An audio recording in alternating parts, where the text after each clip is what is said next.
So, bevor ich anfange, sollte ich vielleicht einmal in meinem Leben irgendwas dringen. Ich weiß doch auch nicht, was ich auf alle Fälle schon wieder... So, was ich schon wieder sehr fragwürdig finde, ist, dass das schon wieder 45 Leute da sind, bevor ich überhaupt da bin. Habe die Ehre miteinander. Was geht hier ab? Schauen wir mal, was da los ist.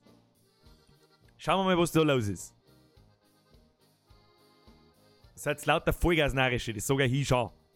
So muss ich ja jetzt einmal sagen. Wer ist denn alles da? Der Herr Kuckner, der Herr Holzer, der Herr Messmer, der Herr Wolf, der Michel, der Pfaffe, der Hirtreiter, der Jacob, der Thomas Pilsel, der Herr Faulkner, der Krämer Tell, der Espas Perlitschke. Ja, Herr Perlitschke, den kenne ich, den kriegst du gleich mal Special. Der war immer eine gute Kundschaft bei mir im Skate-Shop. Habe ich dir erst einmal. Der Herr Besten ist da, ein VIP. Der erste VIP, glaube ich sogar. Habe ich dir. Der Sepp, der Pictures, ich kann es nicht mehr lesen. Ich sag's euch, was ist, ich kann es einfach nicht lesen. Ja? Der AG Bert schreibt, was ist mit Twitch? Was soll mit Twitch sein? Auf Twitch sind wir natürlich auch. Haben wir auf Twitch nicht? Warum haben wir mir auf Twitch nicht? Haben wir doch, oder nicht? Haben wir auf Twitch? Ich weiß es nicht. Auf alle Fälle hocken instant 210 Leute drin. Ja, da, hier Twitch geht doch her. What's the problem, meine sehr verehrten Damen und Herren? Mr. Auftrag, Irit Boris und du, der Herr Rein, der Herr Zocker, der Herr Spät, der Downhill Club, die Chlor, der Max, der Quamper, die habe die Ehre, der Bavarian Potato, der Bercher, der Sammy Blaze, der Grisut, Marie, glaube ich, oder was weiß ich. Franziskar ist natürlich auch da. Franziskar! Habe ich die Ehre miteinander. Kruzifix, ich kann überhaupt nicht, ich kann das nicht mehr lesen. Ich kann es nicht mehr lesen, ey. Ich kann das doch nicht mehr. 275 Leute. Ihr habt so geil, Alter. Ich kann durchdrehen mit euch. Ich sag's euch, wie es ist. It's Docs PvP, Herr Weingärtner, der Schneider-Sepp, der Tryhard Gamer, der Herr Stockner, Katharina, der Basti, die Maria, der Ice Cream, der Herr Niedermoor, der Free Game, Habidere. Was sollst du jetzt da noch sagen dazu? Wir sollten nie bitteschön bei 300, wie sollten das gehen? Fragen wir doch einmal ganz anders. Wie geht's euch denn? Habt ihr einen guten Morgen, Schisscode? Birger, jetzt hast du mein Usain Bolt Mütze von Outlaw. Das stimmt. Da hab ich tatsächlich auch an die gedacht. Moment, jetzt muss ich noch mal. Der Herr Potato, den Usain Bolt Witz habe ich gekonnt, den How to Scheißen verbaut. Ja, hab ich eingebaut, da kenne ich nix. Ich bin quasi die hinterfutzige Mistsau, die eine Witze klaut und dann als meine verkauft. Ja, ansonsten, was geht ab? Da schreibt der Max Gräber, beschissen. Wie kannst du dann am Freitagnachmittag bitte beschissen gehen? Das verstehe ich nicht. Verstehe die Frage nicht. Also mir geht es natürlich selbstverständlich gut. Was mir nicht so gut dabei geht, ist, deswegen heißt der heilige Freitag-Stream ja heute auch einfach bloß Schnacksolotl. Weil wir ja die meisten mitgekriegt haben, einen sexuellen Belästigungsschnacksolotl, den haben sie mir leider Gottes wegen Bildrechten aus dem Shop gestrichen. Und dann habe ich mir halt heute gedacht, heute ist doch der Freitagnachmittag, ist doch der perfekte Zeitpunkt, da wo wir uns einfach unseren eigenen sexuellen Belästigungsschnacksolotl zeichnen. Da ich leider Gottes nicht das beste Zeichner der ganzen Welt bin, aber das werden wir dann schon herausfinden. Schauen wir mal. Werden wir das trotzdem irgendwie hinkriegen, keine Ahnung. Somebody touch my Schnacksolotl. Aber jetzt warten wir erst einmal noch, wie viele Leute das da noch einer schreibt. Da können wir ein bisschen Blätschmerz, ne? Ein bisschen Blätschmerz. Ja, ansonsten, ich weiß auch nicht. Also die meisten schreiben ja doch, es geht ihnen saugut, gell? Servus-Bürger, das How-To war super. Das gefreut mich natürlich narrisch. Ich muss ja ganz ehrlich sagen, ich war ein bisschen skeptisch zuerst so, How-To scheißen. Echt jetzt? Ja? Also wenn ich das in meiner Abo-Box hätte, dann würde ich auch sagen so, echt jetzt? Deswegen ist das das Erste, was ich in dem Video sage. Dann habe ich aber einfach einmal angefangen zum Schreiben und habe dann festgestellt, verdammt, da gibt es vielleicht doch mehr zum Erzählen drüber, als ich das dachte. Und ja, und dann ist halt How to Scheißen dabei rausgekommen. Es hilft nicht. Und glücklicherweise, jetzt meine ich, wir können ja mal schnell schauen. Ich glaube, dass es echt, jetzt ist es ja 24 Stunden alt, das Video. Und es haben sich knapp 18.000 Leute angeschaut. Und knapp 2000 Leute geben einen Daumen nach oben und 20 Leute geben einen Daumen nach unten. Es gibt aber immer irgendwo 20 bockerte Leute, so das 1%, das halt dann grantig ist. Ich krieg ganz furchtbar oft die Frage gestellt, wo ist der bayerische Verhaltenskodex? Birger, der Verhaltenskodex! Dann sag ich, ja, der heißt ja nicht so Gaudi, ungeschriebener bayerischer Verhaltenskodex. Verstehst? Ich weiß nicht, ob jetzt nur Bayern zum Scheißen müssen, dann weiß ich nicht, was die anderen deren. Ich weiß nicht, aber gut. Der trollige Hunter sucht die, fragt mich, ob ich heute Resident Evil spiele. Nein, heute ist der typische Blätschmerz Freitagsstream, da spielen wir mir nix. Spielen der wir erst morgen auf die Nacht, vielleicht sogar schon um 10 Uhr. Wer weiß das, vielleicht schon um 10 Uhr oder um 11 Uhr. Ich hab mir die Resident Evil DLCs besorgt. Zumindest die die heute im Season Pass alle drin sind. Wir heißen Band Footage 1 und 2 und noch 2 andere. Und dann muss ich kurz noch gestehen, dass ich gestern, nachdem ich How to Scheißen dann ausgebracht habe, dass ich die 2 kostenlosen DLCs Not a Hero und Zoe Must Die, glaube ich, heißt der, habe ich selber durchgespielt. Hilft nicht. Tut mir leid, hat keiner gesehen. Ich werde es euch einfach so verkaufen, als dass die DLCs gar nicht gehen. Deswegen habe ich es auch nicht mehr installiert. So. Birger, ich habe einen Teil vom How to Volksfest abgefüllt und das schauen wir uns immer überall in der Physikunterricht, Orchester etc. Ja, Herr Spät, wir wissen, wenn du das Video einfach oberlotzt und schaust dir das Ganze an und nicht abfilmen. Was ist denn das? Also, was ist denn das? Darfst du aber aufhören. Hey Birger, bist du beieinander wie ein Fisch oder weil du die ganze Kraft im Schwanz hast? Das hat ein wenig gedauert, aber ja. Die anderen köteln wie ein Hund. Der Schaumtaucher, ja, der Schaumtaucher kommt schon auch noch, da brauchst du nicht wieder. Also heute geht's auf alle Fälle mehr hauptsächlich um, das ist der Axolotl, das war der ursprüngliche Freund aller schau mal, er ist so cute. Look at him, he's so cute. Dann ist aus dem Axolotl der Schnacksolotl geworden, das ist dann der da. Und ja, dann hat man gedacht, so, den setze ich mir jetzt mal als Hut auf, so. So, ich habe jetzt einen Schnacksolotl-Hut. Und dann habe ich mir gedacht, so, weißt du was, da machen wir doch ein T-Shirt draus, weil ihr habt es ja auch so wollen offensichtlich. Und ja, und dann haben sie ihn leider Gottes eine Woche später, gesperrt. Weil, ich weiß nicht genau, hoppala, das kann an mehreren Sachen liegen, das kann an die Augustiner-Biere liegen, das kann am Schnacksolotl-Beutel liegen, weiß der Geier. Ja. Ich habe mir ja heute mal gedacht, wir sitzen uns heute mal her und zeichnen mir den auch noch. Ja? So viele Leute haben mich angeschrieben, sie hätten gerne einen verdammten sexuellen Belästigungsschnacksolotl und ich kann euch leider nicht mehr helfen, weil das Motiv halt leider Gottes gesperrt wurde. Ja. Dabei haben wir gesagt, ich meine, die haben das Pipperl gesehen, ja. Also das Pipperl ist natürlich schwierig zu erkennen. Ich setze mir den jetzt nochmal als Hut auf und dann kann man da vielleicht ziemlich gut erkennen, zwischen meine Augen, dass da ein kleines Pipperl ist. Das Pipperl wird natürlich beibehalten, das ist aber eh klar. Kann natürlich auch sein, dass vielleicht das Pipperl der Grund war. Wir sind uns noch unschlüssig, weil sie haben ja auch nicht genau geschrieben, was feit. Die Drecksmusi ist auch so laut, dass ich jetzt gleich einen Schlaganfall kriege. Warum kann ich da nicht leider und lauser machen, bist du Pech? Ton aus, warum ist jetzt der Ton aus? Jetzt geht er wieder. Warum geht er jetzt wieder? Ich verstehe es nicht. Das Thema auf 30. Hauptsächlich ist es ein bisschen ein Hintergrund. Metten. Viel mehr Metten brauchen wir überall, um was zu sehen. Und ich flieg. So, ab heute steht im Bayerischen Verhaltenskodex, dass jeder Bayer die Pflicht hat, einen Bürger zum Abonnieren. Das kann möglich sein. Dann stelle ich aber fest, wir haben ja echt viel Bayern, aber wir haben ja nur Zwing Bayern. Wobei wir ohne Scheiß auf die, warte mal, ich muss selber, wir haben ja 26.466 Leute. Ja? Also gestern noch How to Scheißen sind wir schon wieder 200-300 Leute mehr. Ihr seid mir jetzt brutal. Keine Ahnung, aber das sage ich irgendwie jedes Wochenende oder jede Woche, ich weiß es auch nicht. Der Herr Kulzer ist am Start, habe die Ehre. Hey Birger, bitte mehr Reaktionen zu Preißenkinder. Ja, da müsst ihr mir Preißenkinder schicken. Ich durchsuche doch nicht YouTube nach Preißenkinder. Entschuldigung, ich habe was Besseres zu tun.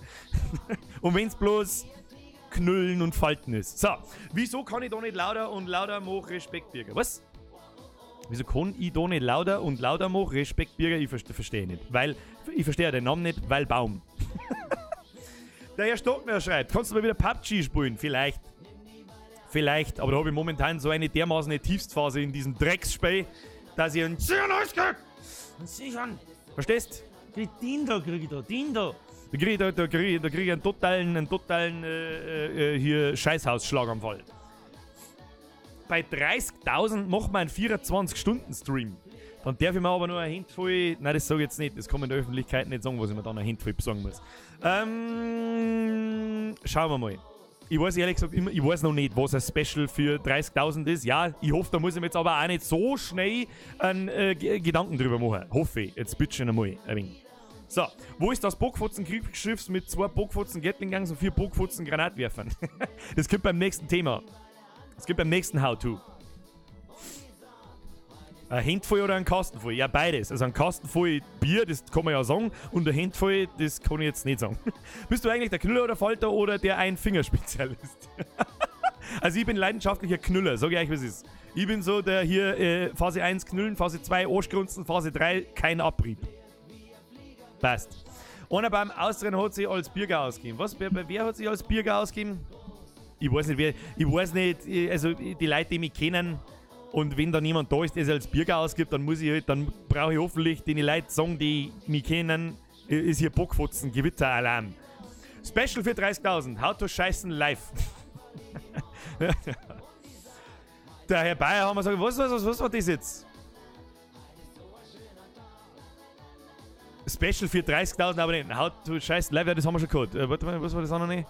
Ja, genau. Der Herr Bayer haben gesagt, du musst der Xbox 360 und 1.000 Euro verlosen. Ja, dazu brauche ich vielleicht erst bei 1.000 Euro. Dann kann ich es vielleicht verlosen. Wir als Klasse schauen gerade deinen Livestream. Wie, Herr Trollog? Was ist das für eine Klasse? Habt ihr vielleicht Deutschunterricht gerade? Dann darf ich das erste Mal sagen, lerne ich Herr Wingeps. Herzlich willkommen zum bayerischen Sprachkurs Deluxe. Bitte sprechen Sie jedes Wort nach. Sie fix! Leck mir doch am Arsch! Und ha! Das sind die 3 wichtigsten Wörter, die müssen klammern überall hin. Überall. Sagt's einmal der ganzen Klasse, also ihr habt Religion. Ja, in Religion, da bin ich auch richtig. Kirche ist scheiße. So. Dann fragt mal bitte einen Religionslehrer, woher sich der Papst das Recht nimmt, mir jeden Monat 20 Euro abzunehmen, damit ich seinen Hagelstecker zahlen kann, obwohl er die reichste Einrichtung auf diesem Planeten ist. Kennt ihr das einen Religionslehrer mal bitte schnell fragen? Ich habe nämlich damals, wie ich noch in der Schule war, auch keine anständige Antwort drauf gekriegt. Und die zweite Frage ist, ob diese Geschichte mit Adam und Eva und Opfer und Scheiß und Klump, ob die wirklich ernst gemeint ist. Das ist immer das zweite, was mich noch interessieren wird. So. Jo. Und lasst euch nichts einschmerzen. Es gibt keine Gegensteuer, das ist mir verzeiht worden. Wenn du aus der Kirche austrittst, musst du keinen Cent irgendwie was anderes zahlen. Du kriegst einfach bloß, je nachdem wie viel du verdienst, halt 20, 30 Euro mehr aufs Konto. Für nix. Ja. Servus Birger, hast du eigentlich mitgekriegt, dass in deinem letzten Stream Tanzverbot einen Kommentar geschrieben hat? Ja, das hat er schon zweimal da. Ich weiß nicht, was er da über tut, der Herr Tanzverbot. Ich weiß nicht. Er kommt immer wieder, stellt fest, er versteht mich nicht und dann geht er wieder. Ich weiß nicht, was mit dem Tanzverbot los ist. Der Tanzverbot soll sich halt mal bitte melden bei mir. Tanzverbot, bitte melde dich. Es wäre mir eine Ehre.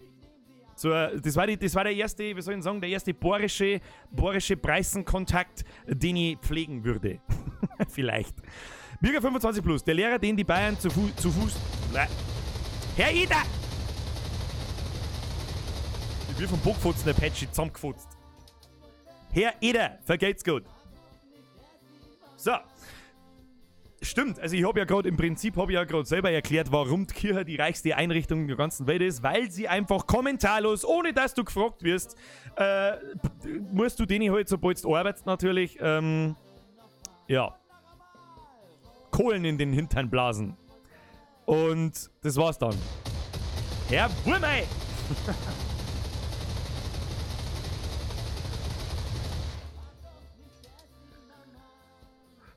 Shish. Shish. Herr Wurmeister, geht's gut. Der Apfelschorle schreibt, mein Religionslehrer sagt, Kirche und das alles ist scheiße, aber er ist bloß Rallye-Lehrer geworden, weil sie das gerade braucht haben. Ja, also das respektiere ich, wenn das der Religionslehrer sagt. Ich habe ja auch nichts gegen Religionslehrer. Also ich sag ganz ehrlich, irgendwie waren immer die lockersten, nettesten und coolsten Personen in der Schullehrer quasi, waren immer Religionslehrer. Und das von Grundschule weg bis zur Berufsschule und so weiter und so fort. Keine Ahnung, ich habe auch immer so ein bisschen das Gefühl, der Religionslehrer ist so der Typ des Minimalprinzips. Weil wenn wir irgendwo eine gute Notencode haben, wir haben ja immer flächendeckend nur 4er, 5er und 6er, aber in Religion haben wir einen 1er. Warum? Weil man halt nichts kennen muss. Ja? Das soll jetzt ja gar nicht best gemeint sein. Aber, ganz ehrlich, da kann man halt einmal hergehen und sagen, so, ich bin jetzt Religionslehrer, weil ich halt keinen Bock auf die Scheiße habe. Und wenn ich dann da drin sitze, dann tue ich so die ersten Jahre, da wo quasi nur auf mich aufpasst wird, so hier, Religionslehrer, ich kann jetzt auch nicht jeden Scheiß verzeihen. Das mache ich dann 2-3 Jahre, wenn es dann keine Sau mehr interessiert, dann hocke ich mich rein, lege meine Füße auf den Tisch und los einen Stream laufen oder wir schauen den ganzen Tag Videos. Und welche Klasse flippt denn bitte nicht aus, wenn jeder meint so, Rallye oder Mathe oder sonst irgendeinen Scheiß und dann kommt der Lehrer und rollt einen Fernseher ins Klassenzimmer, ja? Wer sitzt denn da dann nicht herin und sagt, bester Mann am Platz, hier. Wir haben einen Pfarrer als Rallye-Lehrer. Ja gut, das ist eher wieder so mindermäßig, eher minder gut. Frage, hast du ein Gnähsütz? Was habt ihr denn mit einem scheiß Gnähsütz? Ich habe jetzt mein spontanes Hosentaschen Gnähsütz habe ich nicht dabei, da habe ich die falsche Hose noch. Die ist in der schwarzen Jogginghosen. So. Hab mich jetzt schon die ganze Woche auf den Stream gefreut. Zicki zacki, Hähnergacki. Haha. Herr Spät, so ist recht. Servus, ich hab einen 6er in Mathe. Magst du unterschreiben? Du, ich unterschreib dir alles. Ich darf's mit Abrieb unterschreiben. Was Abrieb ist, haben wir gestern gelernt. Habe die Ehre, Alex, wie geht's dir denn? Herr Puls TV, das ist eine sehr nette Frage. Mir geht's blendend. Heute ist Freitagnachmittag. Da haben wir aber nichts zum Tor. Und, yo. Der Julian 089 fragt mich, bist du gläubig? Sag ich. Warte, da hab ich einen, den kann ich auspacken. Bist du gläubig? Ja. Ich glaube an meinen Schwanz in der Hosen und meine Haare am Kopf und das war's dann. So. Gnähalsütz ist ein Gag vom Grünwald. Ach so.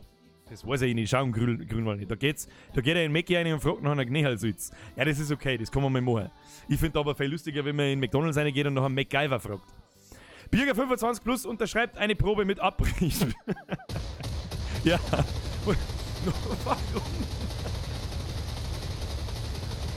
Ich lese ja schon vorher, was da unten steht. Ihr ja, ich bin gespannt, wie sie es vorliest. Nosenschlatz. Die wird immer besser. Als da, Herr Kulzer, vergesst gerade an der Stelle.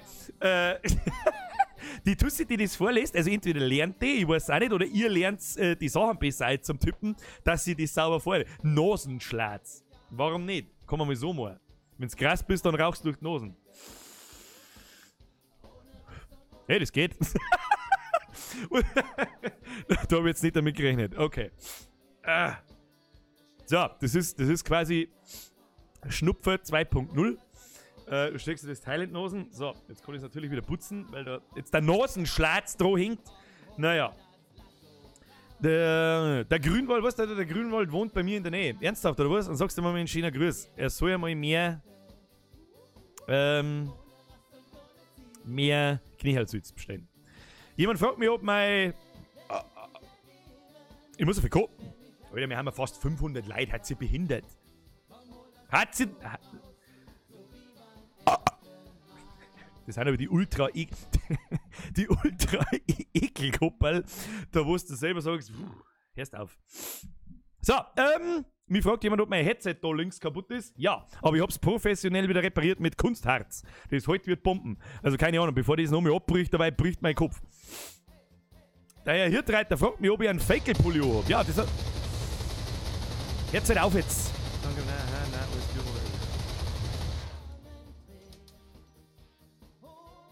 Korn-Kommentar HA, dena US Squad moch weiter so billiger. Mohi, vergeht's gut. Also, ohne Scheiß mit die Zehner braucht's nicht umeinander schmeißen, gell? Aber mir singen. Und Herr Julian Nuller, jetzt auf! Oh, ich bin so gespannt, was es vorliest.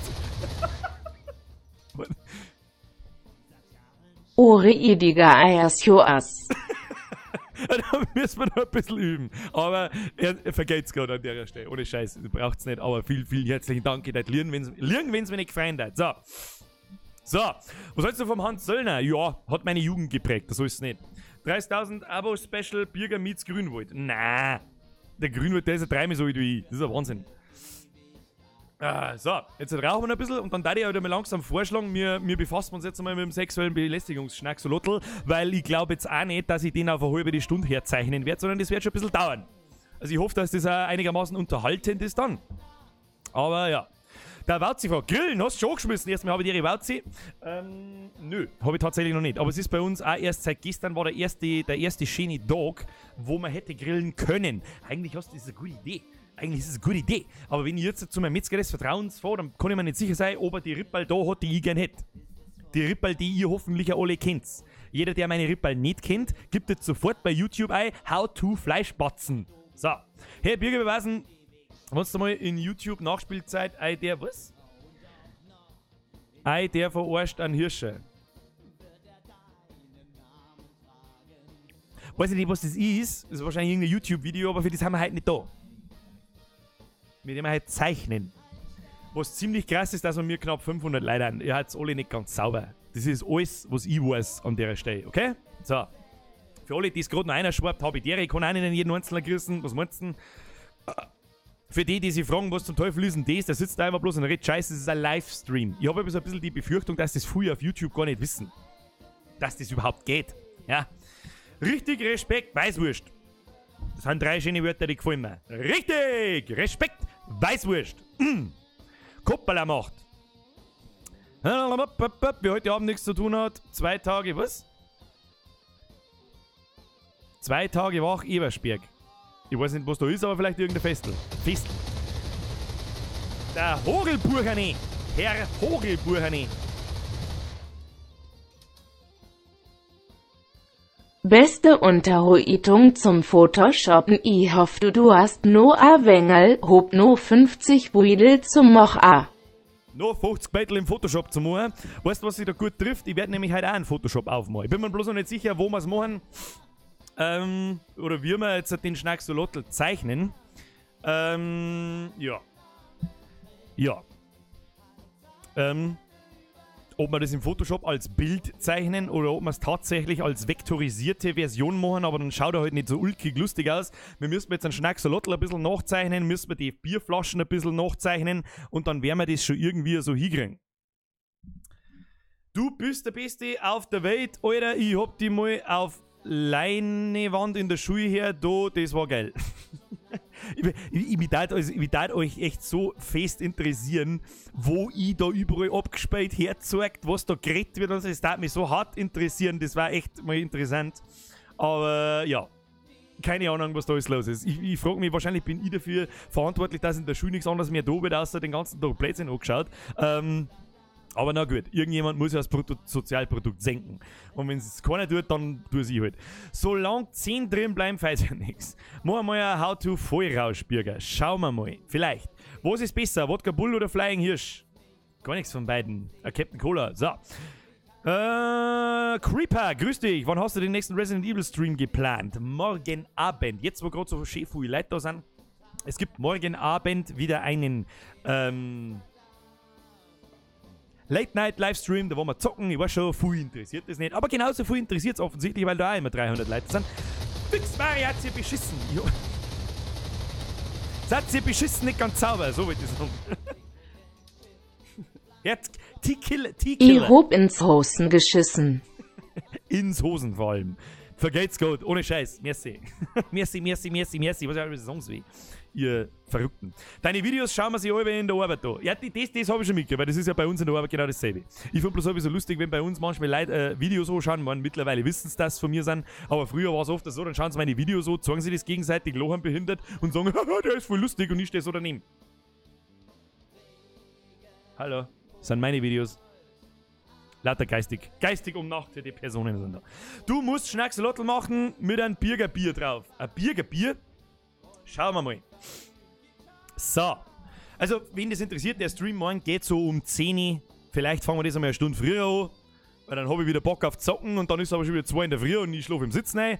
Vielleicht fahren wir schon um 10 Uhr, ansonsten halt wieder um 11 Uhr. So.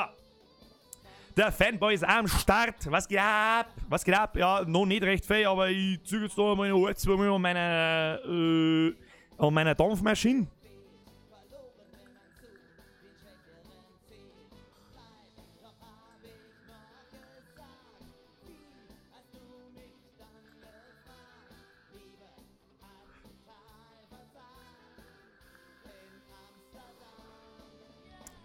So. Weil ich gerade die Frage noch lese, was hast du denn da für einen Stuhl am Start? Weißt du, was das für ein Stuhl ist?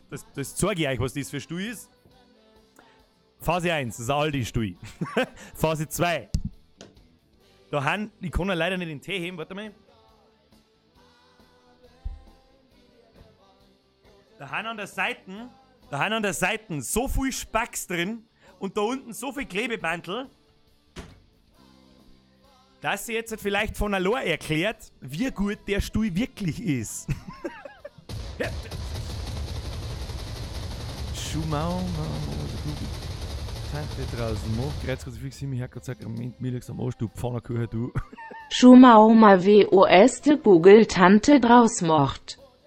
De Greiz Kruzifix Himmel, Herrgott, Sakrament, Milek, Stammasch, du Pfannerkuch, du Windiger.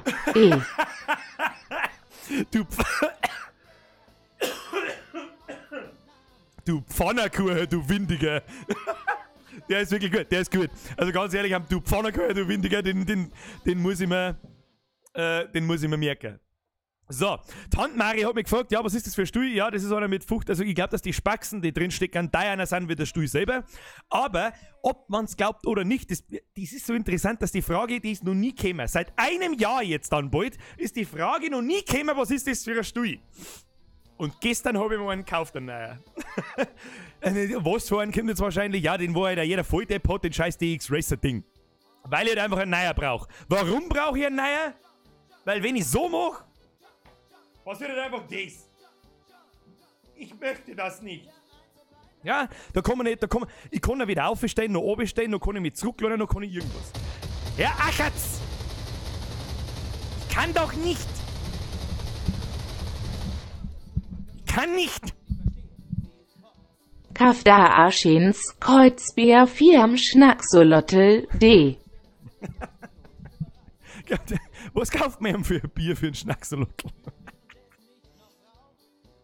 Der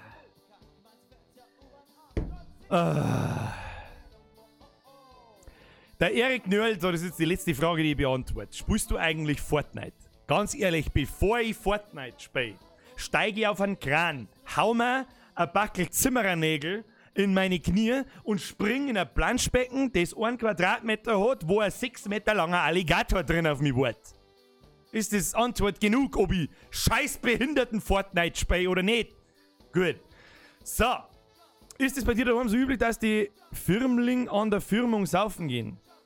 Boah, leck, das weiß ich nicht. Also keine Ahnung, wie ich Firmung gehabt habe. Mit 12. Oder wann hat man Firmung? Mit 9? Na, das ist Kommunion, glaube ich. Da geht man doch nicht saufen. Also mit 12. Also ich war mit 11, aber es ist geil. So. Wo sind wir? Meine sehr verehrten Damen und Herren. Ich glaube... Warum ist denn eigentlich das Kopperl der älteste und beste Witz neben dem Scheiß der Welt? Musst du eigentlich mal alle Fragen gleich am Anfang beantworten. Wie, wo wohnst du, dass die nicht die ganze Zeit kämen? Ja, das stimmt, aber die überlese ich mittlerweile, um ehrlich zu sein schon. Wenn mich noch immer jemand fragt, wo ich herkomme, dann muss ich sagen... Kampfnägel! Captain! Vergeht's gut! So, meine sehr verehrten Damen und Herren, wir haben jetzt 500 Leute im Stream. Wie viel sind wir? Wir haben 461 auf YouTube und 42 auf Twitch. Erst einmal habe ich deren alle, die da gerade noch gekommen sind und nicht. Ich habe jetzt einen Haufen Scheißdreck geschmerzt. Jetzt haben wir aber schon wieder eine halbe Stunde läuft jetzt der Stream schon wieder. Möchtest du mich verarschen? Wir dürfen jetzt langsam mal anfangen. Und zwar machen wir das folgendermaßen. Wir brauchen auf alle Fälle einmal 2 Programme. So stellen wir das. Fix mal jetzt! Wie war das mit Zehner davor, freilich schmeiße ich mit die Zehner umeinander und ich will Schnacksalotl. I war das MID de 10er davor, fralle schmeiß I MID de 10er juminent und I wohl Schnacksolotl. Vergesst gut! Ich will Schnacksolotl. Peinliche Pause. Merch. Den sollt's haben, wenn's ihn haben wollt. Ich sag's euch, wie es ist. Vergeht's gerade an der Stelle übrigens. Ich weiß nicht mit die Zehner umeinander schmeißen. Dann schreiben wir noch dazu ein neues Lied. Das heißt, schmeiß die Zehner durch den Club und schrei. Brr, brr. So. Jo. Wir brauchen wir. Ich weiß schon, ihr seht's noch nix. Das weiß ich auch, dass ihr noch nix seht. Fix mal jetzt! Ich kann die Herz schon wieder auf! Der Stereo-Puckfutzen, der Patchy. Jetzt kann ich nicht einmal DNC und Mr. Mein Oschgrunzen juckt. Ist es so? Gell, das macht euch Spaß, gell? Der eine Euro, der tut nicht weh, aber Hauptsache ihr labert sich nicht. Nosenschlatz. Mein Oschgrunzen juckt. Dann war der Abrieb nicht bei 0. Dann war der, als hast du dich selber verraten. Hast du dich selber verraten? Da war der Abrieb nicht bei 0, wenn der Oschgrunzen juckt. So. Und die Frage Wiesen oder Volksfest, muss ich die wirklich beantworten? Die Wiesen ist kein Volksfest, also natürlich Volksfest. Und Wiesen ist eine Veranstaltung von Vollpreisen für Vollpreisen. So. Was wollt ihr jetzt? Einmal umschalten, das ist einmal das Erste. So. Jetzt schauen wir da einmal ein, stellen wir das einmal ein wenig um.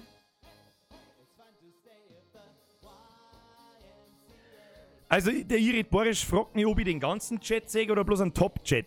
Ich sehe, glaube ich, bloß einen Top-Chat. Also nicht das, ich sehe nicht nur Chats, die da Vollgas irgendwie Kohle einzahlen, das ist schon klar, ich sehe schon den ganzen natürlich.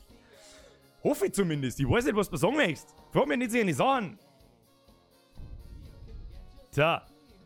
Das ist der Musikscheiß, der umeinander läuft, den brauchen wir nicht, da haben wir Photoshop, da haben wir einen Illustrator. Was wir mir jetzt da einmal brauchen, das ist einmal folgendes. Ja, so. Wir gehen da jetzt mal umeinander. Hier, Grafik, GFX, Videos, Merch. Dann haben wir da die alten Merch-Sachen. Ich meine, ihr seht das da ja auch.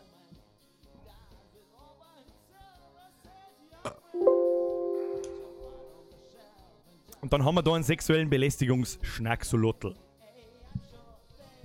Ich bin mir halt nicht sicher, was diese Vollidioten damit meinen, wenn die schreiben Bildmarke.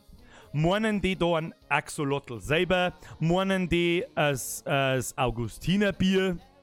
Meinen die den Fulzhut? Das kann ich mir jetzt nicht vorstellen. Oder meinen die vielleicht die kleine Gletscherpriesdosen? Ich weiß es nicht.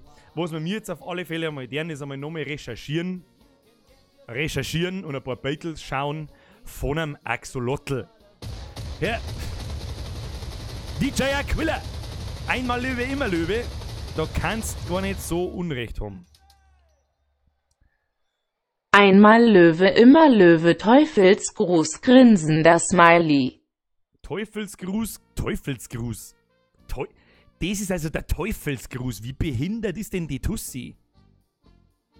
Was ist denn die? Also keine Ahnung. Das ist Pommesgabe! Was denn sonst? Wie gesagt, ich habe gerade 2 Warme geholt und da hat es mir eine gefragt, kleinen Simpf, eine da, soll ich das gleich heiraten? Dein Fehler, wenn du da nicht einen Ring schon dabei gehabt hast, einen spontanen Heiratsring in der Hosentasche. Dein Fehler. Musst du mehr auffahren, musst dir nochmal was sehen. Der Nathan sagt, die meinen allgemein rechtlich geschützte Bilder. Ja. Was wir mir jetzt auf alle Fälle einmal deren ist, dass wir mir da einmal einen Chat da einbauen. Jetzt muss ich bloß schon schauen, was das ist. Das ist das Ding da. Okay. So, jetzt bin ich wieder total außerhalb vom Battle. Browser Source. Und dann holen wir unseren Restream-Chat einmal da rein. Damit ihr halt auch sehen könnt, was da so los ist. Ich weiß nicht, ob das in Ordnung ist. Da seht ihr nix. Da seht ihr hier wieder nix. Das ist alles der Schmarrn. Aber so. Da, wenn da die linke Seite im Arsch ist, das ist ja wurscht. Was passiert denn jetzt wieder? DNC Murra. Seit ich deine Videos schau, red ich. Seit ich deine Videos schau, red ich FUI mehr boarisch. Ja, Das ist gut. Dann habe ich ja quasi wirklich was Gutes getan für diese Welt. Bin ich ein bisschen stolz auf mich. So, wir brauchen Schnacks. Der ist geil. Gibt er ihm. Ja. Nein, aber er ist ja kein richtiger Schnacksolotl. Also ich darf schon sagen, wir behalten uns dieses Bild. Das ist einmal das erste. Ja? Hier. So, also das ist einmal auf alle Fälle unser Axolotl, an den wir uns orientieren. Das Problem ist bloß, wir müssen das Beutel so weit verändern, dass die nicht mehr sagen, du. Und wie machen wir das in der Regel? Wir zeichnen es einfach nach, zumindest so gut wir können. Gut, dass ich da einen super tollen Filter habe, der mir da einfach einmal so eine Comicfigur draus macht, wenn es pressiert. Und da kann man dann natürlich einstellen, machen wir ein bisschen mehr und die Scheiße zeichnet man dann einfach nach. Jawohl. So. Wobei wir es schon fast bald so lassen können auch, gell? Wie schaut es mit der Texture aus? Texture muss weg. Texture brauchen wir gar keine. Was ist das da? Das sind Outlines. Ja. Der Blowjob-Axolotl. Also wenn du von dem einen Blowjob machst, dann weiß ich nicht, was nicht ganz stimmt mit euch. So, dann gehen wir ein bisschen umeinander. Ja. So, Birger, warst du in Landau in der Schule? Kommst mir so bekannt vor? Ja, ich war in Landau in der Schule. Was haben wir da noch? Radius. Was ist das da? Radius. Okay. Ich sag dir ganz ehrlich, wenn das nicht klang, dann weiß ich es aber halt auch nicht mehr. So. Dann machen wir da draußen mal auf alle Fälle Oppala. Ich sag das ganz ehrlich, ich bin mir gar nicht so sicher, ob das am scheiß beschissenen Schnacksolotl liegt. Ganz ehrlich. Kattel ist auch da. Kattel, habe ich die Jährige gehörst, bist du deppert? So. Es sind keine Pixel gewählt. Ja, das ist mir schon klar, dass da keine Pixel gewählt sind. So, wir schneiden jetzt unseren Schnacksolotl einmal aus. Auswahl, hier umkehren, bla, umkehren. Und hier. So, dann ist er natürlich nicht auf die sauberste Art und Weise ausgeschnitten. Das ist mir schon klar. Darum fahren wir jetzt da einmal langsam mit dem Dings da oben runter. Sagerer! Was ist los? Blutige. Nee. Das ist das N-Wort, das darf ich nicht sagen. Darf er das? Luadige Negerköpf, mi juckt die Grunzen bis zum Himmel und wieder zurück heute. Die juckt dein Grunzen vom Himmel und wieder zurück. Vergelt's Gott für diese Information, beziehungsweise für deine kleine, nette Spende. Merci dir. So. Wir werden jetzt diesen Rand da mal ein bisschen bereinigen. Ja, bereinigen. So. Das heißt quasi, also ohne jetzt da, jetzt grütze ich, fix das gibt's ja nicht.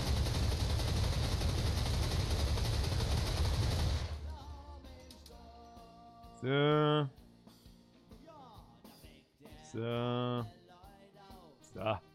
Brrrt.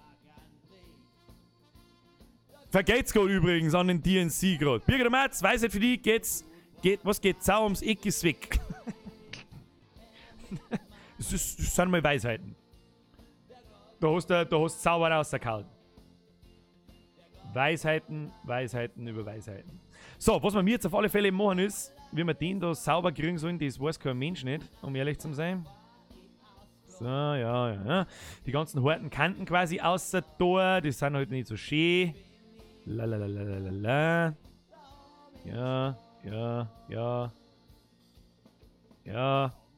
So, Mr. Schnacksolotl.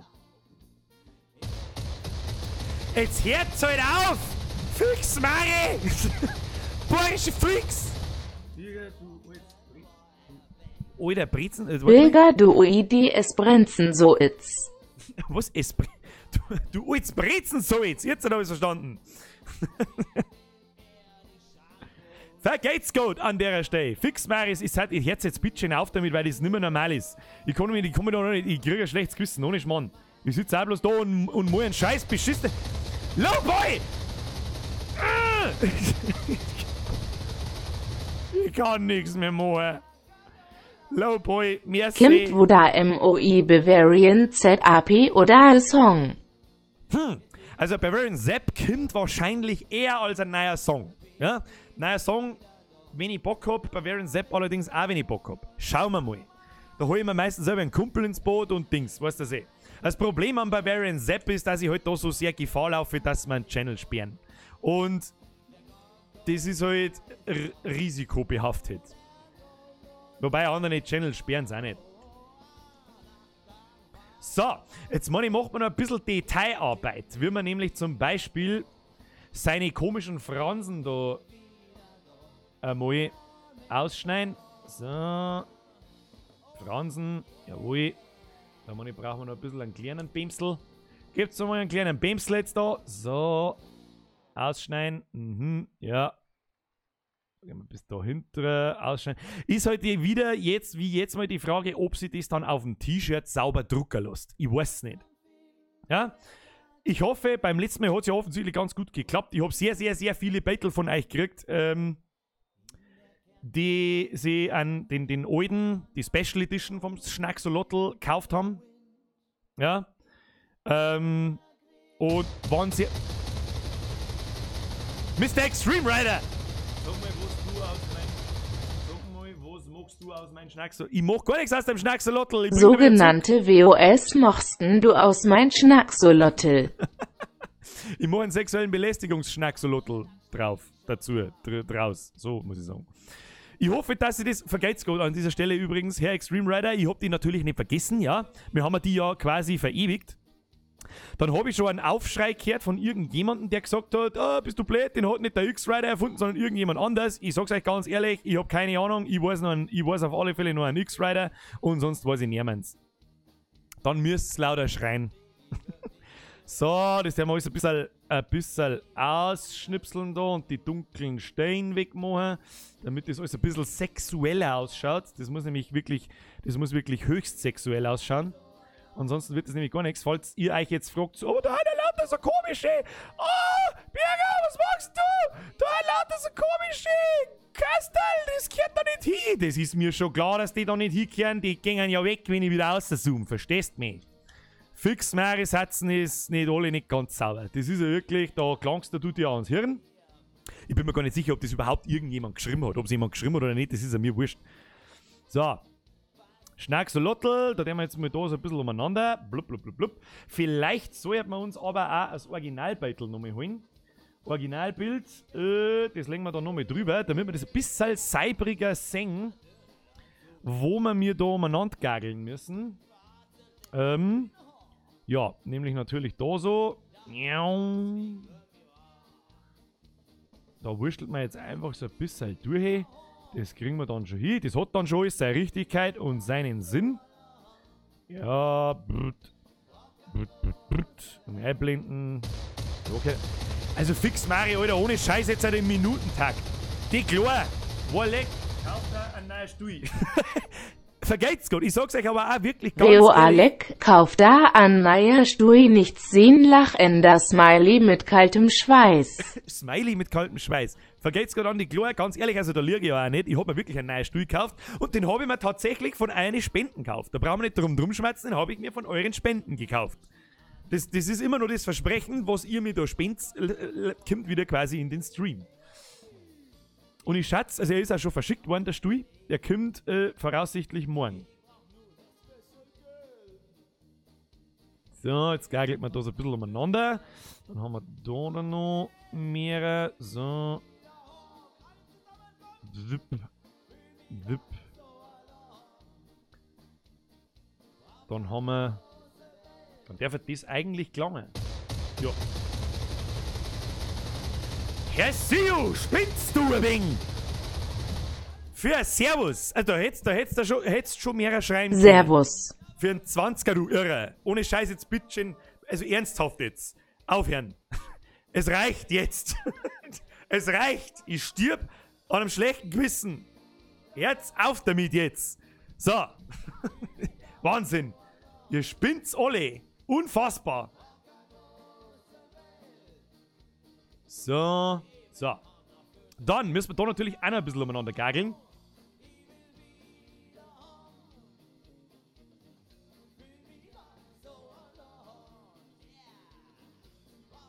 Oh, jetzt muss ich euch erst einmal kurz was zeigen. Das ist einmal das allererste, was mir jetzt gerade einmal einfällt. Jetzt mir gaff.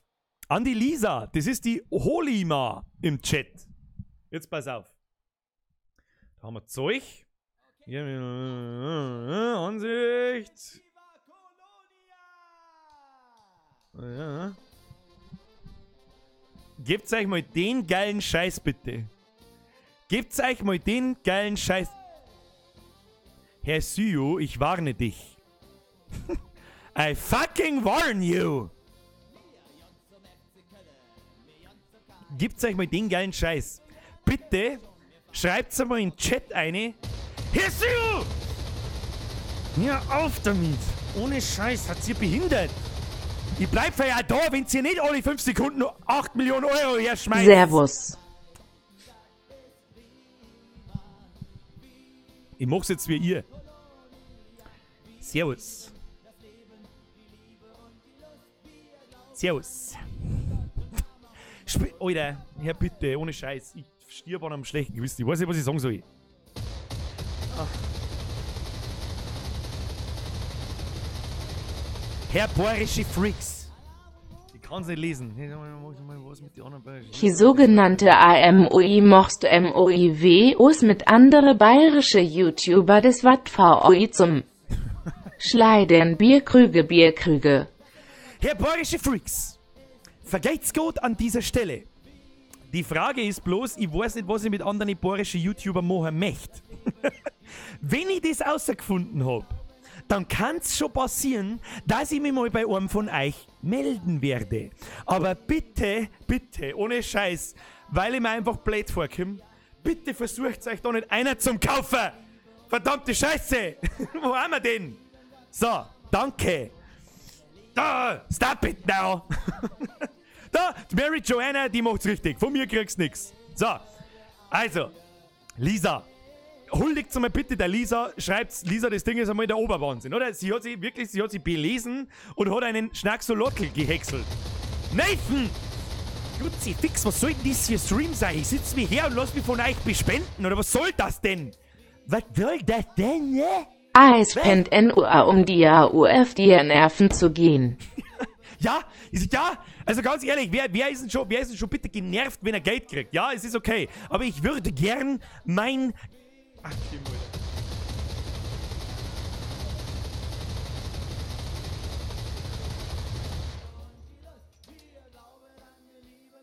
Servus.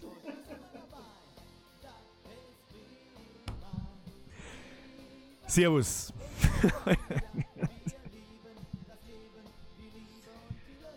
Also ohne Scheiß, Mr. Syu, um das in meiner Sprache, damit musst du rechnen, dass ich das jetzt in meiner Sprache so sage, wie ich es sage. Kruzifix jetzt! Ich kann nicht einmal fertig schmatzen!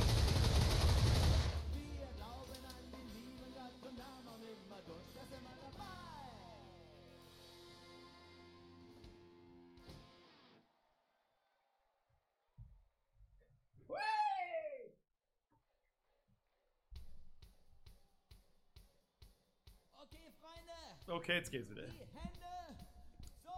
Herr Syu, ich weiß ja nicht, wie es in deinem Geldbeutel ausschaut. Aber vermutlich besser als in meinen. Keine Ahnung. Stop it now. Stop it. Das ist kein Schnacksolotl, sondern ein Haxolotl. Ein Hexolotl. Das ist der Hexolotl. Das stimmt, meine sehr verehrten Damen und Herren. Ich präsentiere den Hexolotl. Bestellungen werden entgegengenommen bei der Holima. Wo ist denn? Holima, noch einmal hier, Lisa. Ich weiß nicht, wo ich hindeuten soll. Legt's wieder am Arsch. Ich weiß nicht, wo man bestellen kann. Ich weiß nicht. Sie hat den gemacht. Aber sie muss mir den einmal bringen, oder ich muss mir holen. Ah. Was ist das? Wir werden da schon wieder Sachen geklippt. Was haben wir jetzt da? Servus.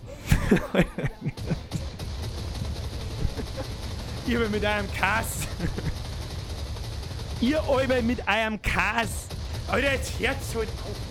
Servus.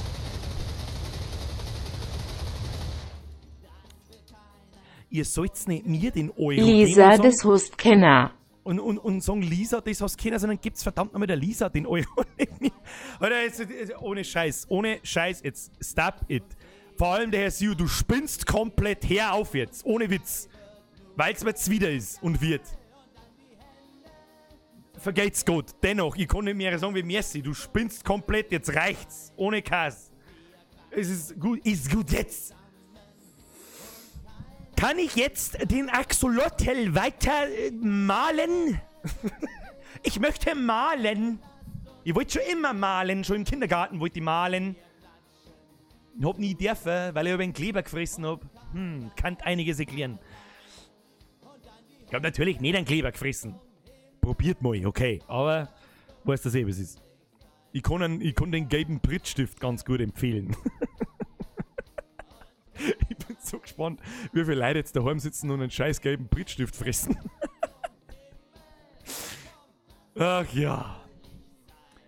Also Nathan, der Hitler wollte auch malen. Ja, das stimmt. Das ist so. Der Hitler wollte auch malen. Ja, ich will doch nur malen. So. Können wir mir jetzt da vielleicht einmal ein Stückchen vorwärts? Das ist ein Wahnsinn mit euch.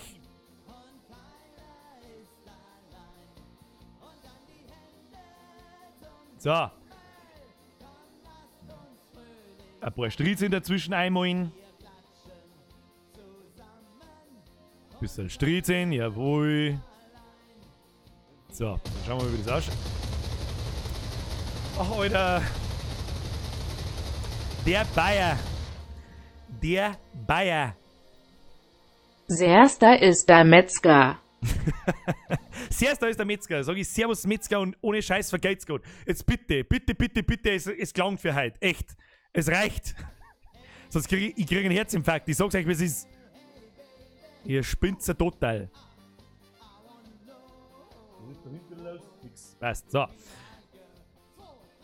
So. Wir brauchen da noch ein bisschen. Wir brauchen mehr Fransen. Das erinnert mich so ein bisschen an so Fransen-T-Shirts. Die hat mein Papa gehabt.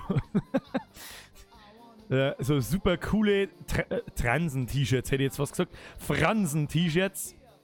Da wo man sagt, Pap, mit dem kannst du nicht auf die Straße gehen, aber der Pap sagt, das ist mir wurscht, halt dein Fotzenbuhr. So. So. Da machen wir noch ein bisschen umeinander. So. Ja. Da machen wir das so. Da machen wir auch noch einen. Da machen wir einen.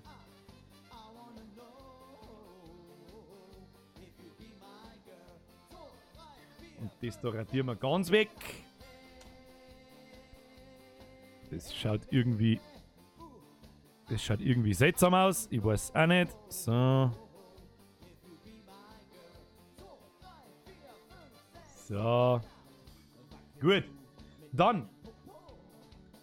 Ich hoffe natürlich, dass ich diese Sache jetzt da nicht zu detailreich mache und das am Schluss nicht mehr gescheit gedruckt werden kann. Ja? Also für alle die jetzt gerade dazugekommen sind und nicht wissen, was zum Teufel macht er da, er gagelt da irgendwo auf irgendwelche weißen Viereckerl umeinander. Ich versuche einen sexuellen Belästigungsschnacksolotl zurückzuholen. Und hoffe jetzt natürlich, dass es nicht am Axolotl liegt, dass wir das Battle gesperrt haben, weil sonst ist die ganze Arbeit jetzt umsonst. Ja. Also ich glaube, dass wir den dabei schon so auf der rechten Seite können wir den schon einmal so lassen, da ich sagen. Dann machen wir das dann alles ein bisschen sauberer, da ich vorschlagen. Ja, dass da keine so komischen schwarzen Sachen drin sind. Wahrscheinlich war das mit Kantenglättung und sonst irgendwas beim Ausschneiden schon sauberer gegangen. Aber so kann jeder sagen, wow, das ist ein von mir von Hand ausgeschnittener Schnacksolotl. Und ein bisschen Liebe darf ja drin sein, ja? Die Welt braucht viel mehr Liebe. Ja, machen wir so. Machen wir so. So. So. Ja. Ich weiß schon, ich kenne jetzt einen Zuschauer, der ziemlich gut zeichnen kann. Das ist dann der Fanboy, der wird sich jetzt gerade denken, um Gottes Willen, was macht er denn? das ist voll unproportional und was du dann und du bist doch nicht ganz sauber, um Gottes Willen, wie kannst du den Schnacksalotler so verhuschnackseln? Ja. Übung macht den Meister.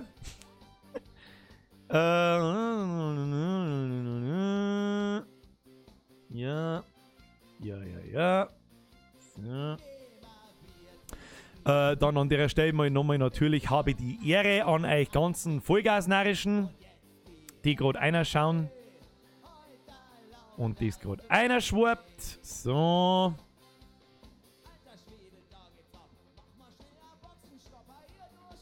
Alter Schwede, da. Stop it now, Bavarian Viking. Servus. War eine gute Uhrzeit. Vom Herrn, wird immer schauen, Servus. Vom Herrn Syon haut einfach, flippt hier komplett aus und dann kommt 5-mal, 4-mal Servus. Servus, meine sehr verehrten Damen und Herren, Servus. So, mir gagelt man da jetzt noch ein bisschen umeinander. Gagel. Ein bisschen gageln da, ein bisschen gagel da. Ja. Wenn jemand spendet, bitte mit dem Witz, jetzt habe ich einmal eine angepackert und jetzt liegt es im Krankenhaus. Sepp 45 Backer vor.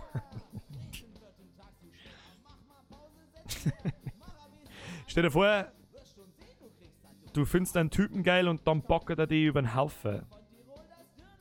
Ist auch nicht. Ich kann auch nicht mit rechten Dingen zugehen, wenn du mich fragst. Aber, wie so oft, fragt ja mich keiner. So, dann haben wir das da.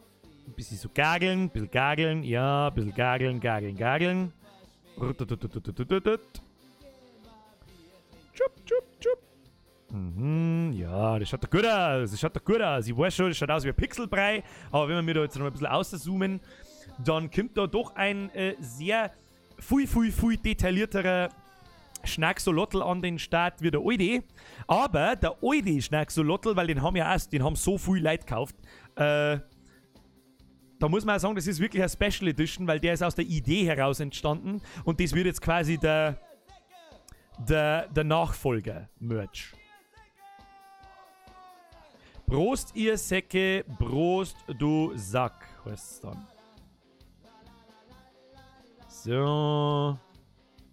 So. Ja, das ist doch das. Das ist doch was.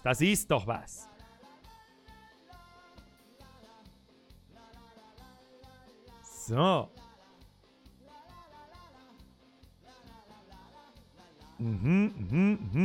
Jawohl. So, dann machen wir da hinten weiter. Sachen ein bisschen glatt machen. Jawohl. So.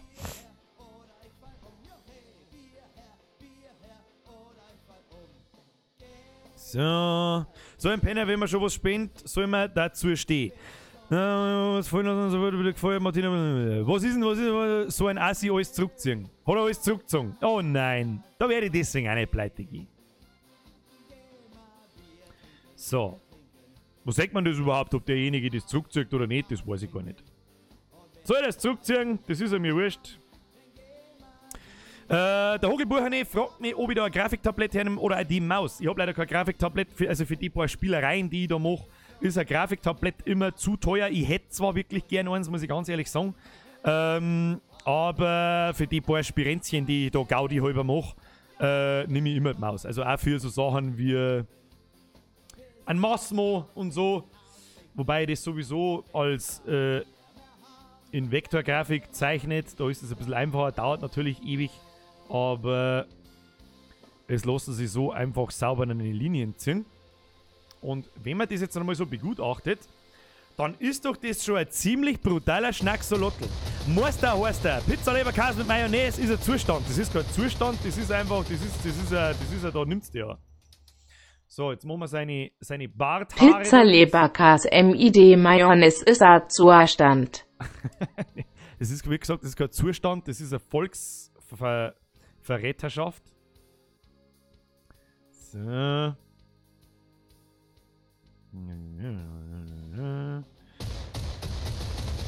Mr. Bavarian! Servus Birger, mach weiter so und ich reiß mir jetzt eine halbe auf. Prost Birger, please lass dich nicht ärgern von die Grippe in haha. Ach, geh, weißt. Schau ich aus. Servus Bilger, mach weiter so und ihr reiß mal jetzt auch heute AF Prost Ton Bilger, PS las dein net ärgern. Wurde grieben, hahaha. Was, wohlgrimmen? Von die Grippen. Das hast du wieder nicht gescheit lesen können. Vergeht's gut an der Stelle. Mann, da hinten randaliert die ganze Zeit eine scheiß Katz. So. Was war... Okay, passt. Also ich würde sagen, dieser Schnacksolotl, wenn der nicht passt, dann weiß ich es auch nicht. Jetzt der wir seinen Dates noch ein bisschen besser machen da. Der schaut noch ein bisschen pixelig aus. Ja. So. Mhm. Ja, ja. Jojo. Jojo, dat. Jojo, dat. So, dann werden wir seine Fussis noch ein bisschen schöner machen. Fussi.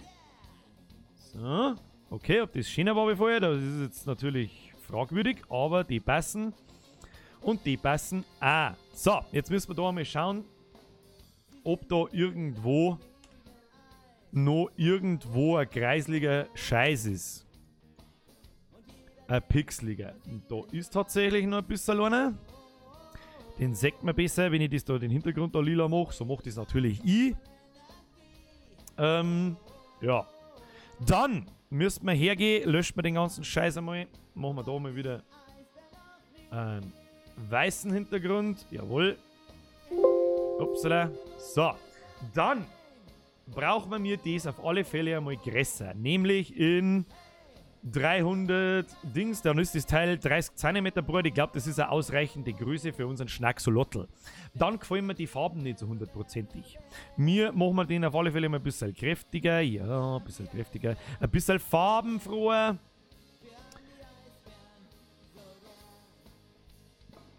Der darf ruhig ein bisschen pink sein. So, dann brauchen wir mir aus meiner Bildersammlung wieder den Hut. Die Frage ist, können wir das nicht vielleicht da ausschneiden? Schauen wir mal, schauen wir mal, schauen wir mal.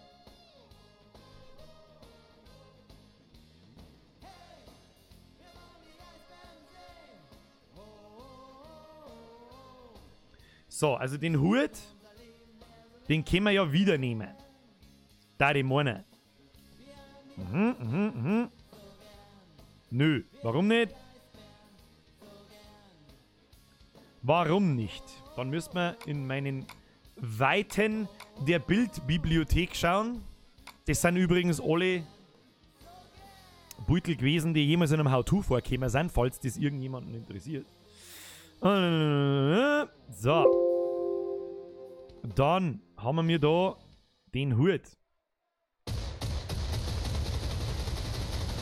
Herr Herrmann, stop it now. Ich versuche mich jetzt einfach nur mehr so aufzuregen drüber, vielleicht passiert es dann weniger. Und vielleicht die Bürger ich hob da hau am Partyraum. Kimmst MOI wobei und du kriegst Freibier und Schnaps Hashtag Hackelberger Hashtag Jagermuster. Diese Frage, die wird mir am Tag ungefähr 480 Mal gestellt. Und die muss ich immer so beantworten, dass ich das nicht bringen kann, weil ich sonst den ganzen Tag besoffen bin. Aber ich denke mir schon was aus, um einmal ein Fan-Treffen zu machen, ja? Ich werde mir was ausdenken. So. Jetzt brauchen wir den Hut. Meine sehr verehrten... Oh, nein, das war nix. Meine sehr verehrten Damen und Herren, der Hut. Das machen wir so. Der Hut. Dann müssen wir den Hut natürlich auch ein bisschen sauberer ausschneiden. Dazu werden wir nochmal rastern, macht meine Maske und dann gagelt man da ein bisschen umeinander. Da ist jetzt das Ding definitiv zu klein. Ups. Was ist denn das jetzt? Einen Nvidia-Videobeweis brauche ich ja gerade noch nicht, ne? So. Das Problem ist, dass das Scheißding jetzt einen scheiß Schatten hat und das ist natürlich dumm. Was tun wir da? Mir bämselt man den Bämsel einfach wieder drüber. Jetzt mir gaff. Haha, brutal. Brutal, sag ich da. So, hier ein bisschen da, ein bisschen da. So. So. Ein bisschen da umeinander gageln. Damit das alles seine Richtigkeit hat. So. Ist der Bämsler nicht mehr so kreislich ausgeschnitten, der Fullzut, der passt und dann geben wir ihm noch ein bisschen ein Kontrastal. So, also ich glaube auch nicht, dass das wirklich an dem liegt. So wirklich. Jo. Franziskar. Dann brauchen wir natürlich sein Pipperl wieder. Das darf man natürlich nicht vergessen. Upsala. Falsch. So. Das ist so dumm. So. Ein Gackerl. 2 Gackerl.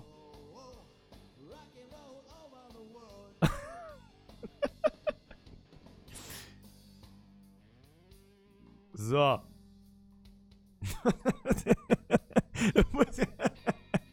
da muss ich, keine Ahnung. Herr Bayer! Stop it now. So. Morgen Hobe Kesselfleisch essen kommst vorbei.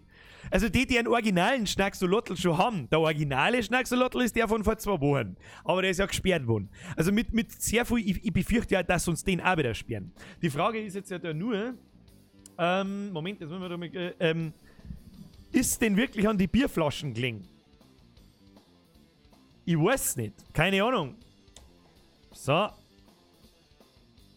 Dann füllen wir das mal weiß aus. Passt. Müssen wir noch ein bisschen größer machen. Wo ist denn jetzt das hier? Bild, hier Arbeitsfläche, nach oben und nach unten. Machen wir mit 30. So. Dann können wir das alles einmal nehmen und nach oben ziehen. So. Jetzt braucht man Bierflaschen. Bierflasche. Dann nehmen wir jetzt halt einfach die standardmäßige Bierflasche. Dann schneidet man mir die aus. Wandelt man es einfach mit unserem 0815 Comic-Filter, wandelt man es schnell um. So. Und das Etikett, das malen wir selber. Na, stopp. Halt aus. Was habe ich denn jetzt wieder da? Irgendeinen Scheiß wieder umgestellt. What the fuck?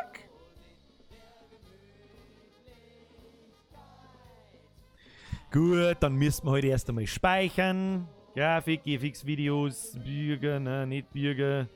Und Merch. Und dann haben wir da Schnacksolotl 2.0. Und dann werden wir es wohl oder übel einmal schnell schließen müssen. So. Was ist das für Mist, Mann? Ah, ich habe die RGB-Ebenen umgestellt. Das ist natürlich Bullshit. So. Dann nehmen wir mir die Bierflaschen unter den Schnacksolotl rein. Habe es jetzt wieder umgestellt. Jetzt, wenn ich auf Q drücke, passieren seltsame Sachen. So, Bierflasche 1. Wobei es wahrscheinlich einfacher ist, wenn man die Bierflaschen zuerst einmal beschriften. Wie hat denn das früher ausgeschaut? Schnacksolotl. Wo ist denn der Schnacksolotl? Da. Okay, jetzt brauchen wir ein Bieretikett. Ein Bieretikett. So. Ich würde sagen, das machen wir mir ganz einfach. Das gagelt man mir da einfach drauf. Einfach frei weg, frei Schnauze. Frei weg, frei Schnauze. So, hier. Nein, das ist zu wenig. Zu wenig Deckkraft. So. Warum denn? Ich hab doch 100 eingeschrieben. Du Spacko. So, dann machen wir so. Dann machen wir so. Dann machen wir so. Dann machen wir so. Und das Teil ein bisschen größer.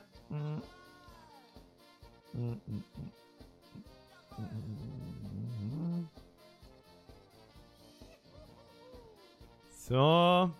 Das ist immer das erste Bieretikett. Und dann haben wir noch das zweite Bieretikett. Das haben wir da herum. So. Und dann ist natürlich die Frage, ob wir das schwarz machen oder weiß machen. Dann machen wir es natürlich ein bisschen hellblau, ein bisschen blau. So, upsala. Daneben gageln ist natürlich nichts. Ich darf kein Turbobier draufschreiben. So, dann machen wir so. Und so. So. So. Und so. So, Hauptsache, das schaut ein wenig nach was aus. Kann nicht auch irgendein 0815 Bier sein. Upsala. Da ist mir die Maus ausgerutscht. Als Mausel. So.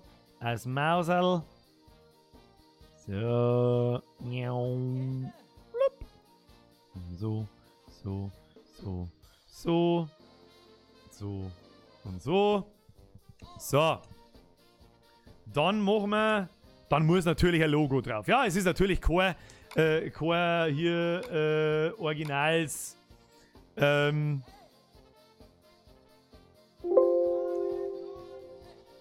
originale Sache nicht, wenn da nicht irgendwo mein gottverdammter Name draufsteht. Das ist aber eh klar. Letztes Mal hat es der Schnacksolotl tätowiert gehabt.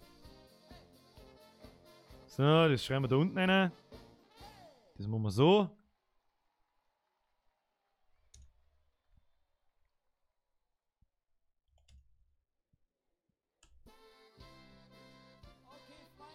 So. Mein Gott, wie ich auf Q druck, weil ich es von scheiß Fireworks gewohnt bin, ist unfassbar. So. So. Das gute alte Biergerbräu. Sollen wir das machen? Das Biergerbräu ist eine gute Idee. Über das habe ich auch schon nachgedacht. Was haben wir denn überhaupt? Was für ein Ding habe ich denn jetzt in der Hand? Was ist denn da los? Mein Grütze in Allfeier. Was ist das denn? Was ist das denn? So. Machen wir so. Hier. Wieso kann ich das nicht mehr verschieben? Was, möchtest du mich verarschen? Mein Gott, ich schieb schon wieder den anderen Scheiß da umeinander. Kruzifix. Das da braucht auch kein Mensch. Mein Gott. Mein Gott. Einmal mit Ahnung, Birger. Einmal mit Ahnung. So. Jetzt verschiebe ich wieder das andere. Warum?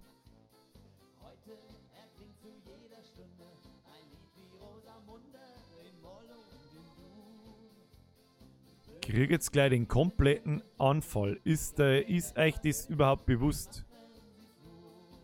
Jetzt. So. Dann machen wir den Teufel wieder ein bisschen größer. Machen wir Birger. Und da schreiben wir Bräu.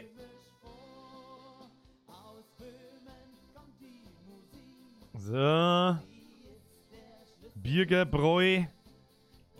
Da es in dieser sagenhaft wunderbaren Schriftart kein Dings nicht gibt, müsste man das. Upsala.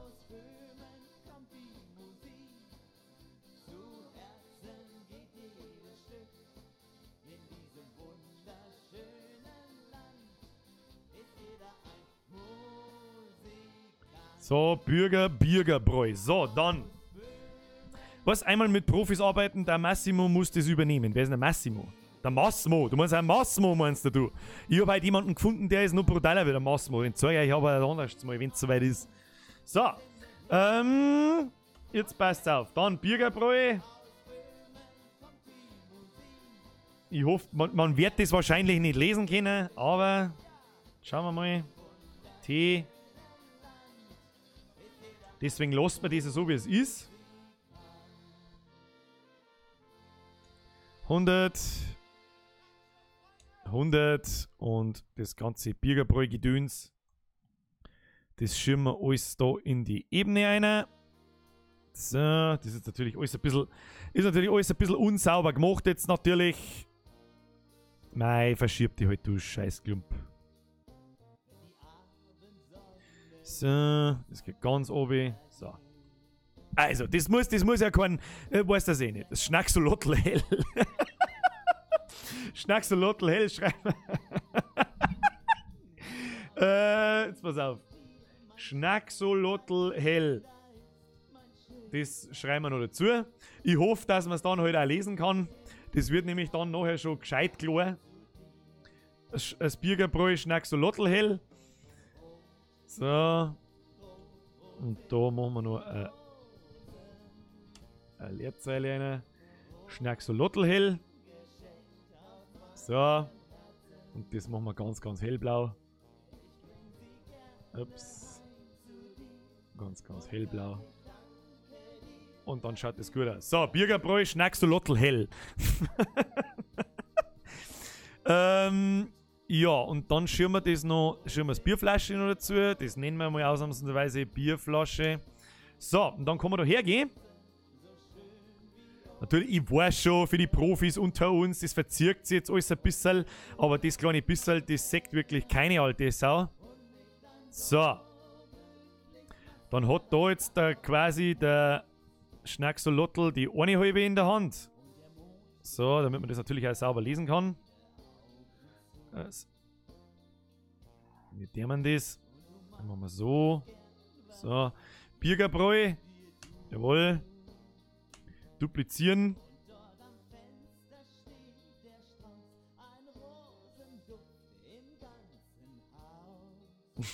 Ich muss so viel er schaut so affig aus.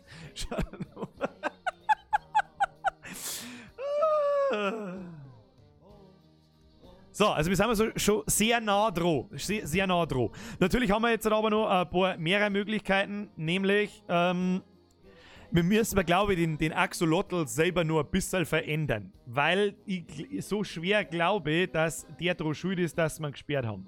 Deswegen kriegt er auf alle Fälle einmal noch 2 lustige Glubschaugen. So, ich weiß noch nicht ganz, wie wir die machen, aber die versuche ich jetzt einfach einmal zum Zeichnen. So, dann nehmen wir da seine Hautfarbe und machen wir da mal so ein kleines Kranzerl. So, ja.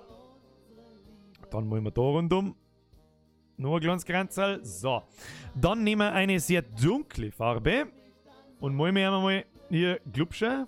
Glubscher, ja, Glubscher ist gut. Der Glubscher ist gut. So, und dann kriegt er natürlich, er hat vorher hellblaue Augen gehabt, wenn mir das nicht alles täuscht. So, dann kriegt er da so ein blaues Augerl. Und da rundum ein blaues Augerl. Und weil wir mir voll die brutalen Zeichenpros sind, machen wir sogar noch einen Glanz ins Auge rein. Weil leck, wir haben brutal. Gib dir seine Augen, gib dir seine Augen, die Hand, brutal. So, dann machen wir das ein bisschen dunkler. Ja. So. Damit es so richtig schön verschmilzen kann. So. Okay, das passt nicht ganz.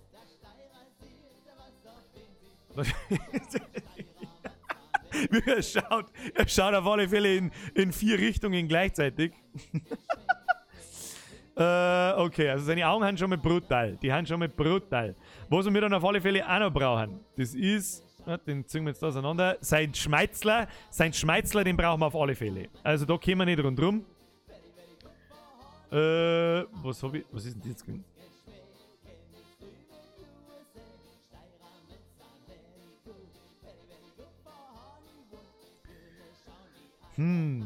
Ja gut, dann müssen wir nicht Gletscherbries. Gletscherbries. So. Und nehmen wir halt eine neue, weil es ja wurscht ist.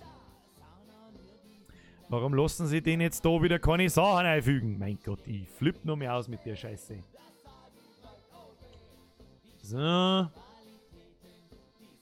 Dann.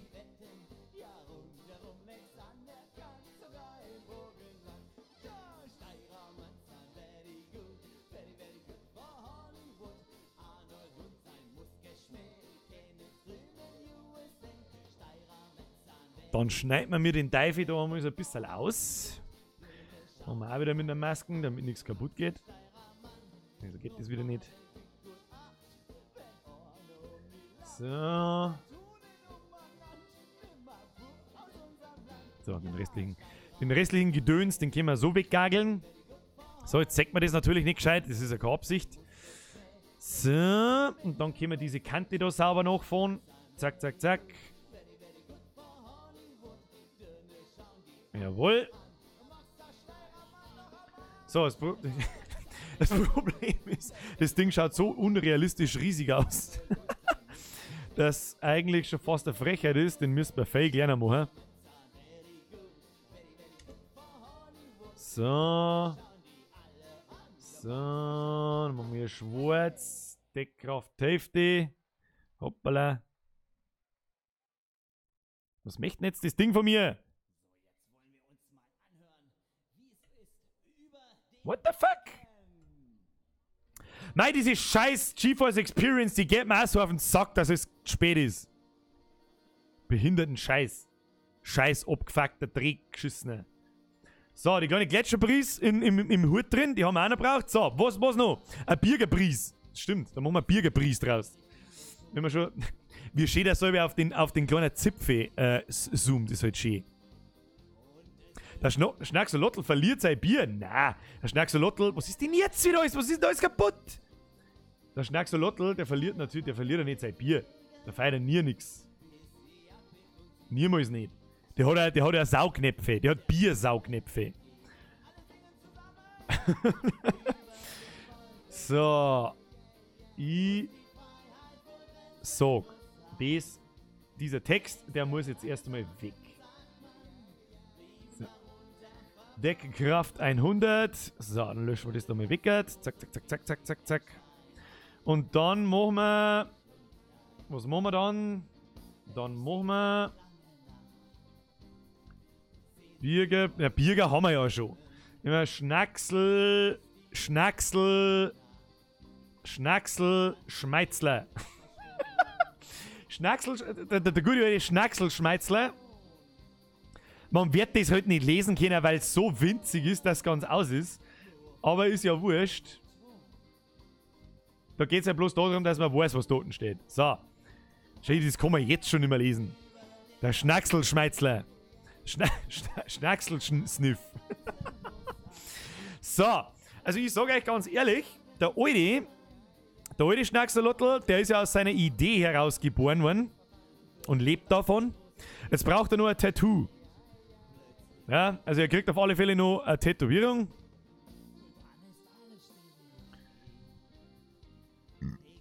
Da bin ich immer für einen gemeinen Anker. So.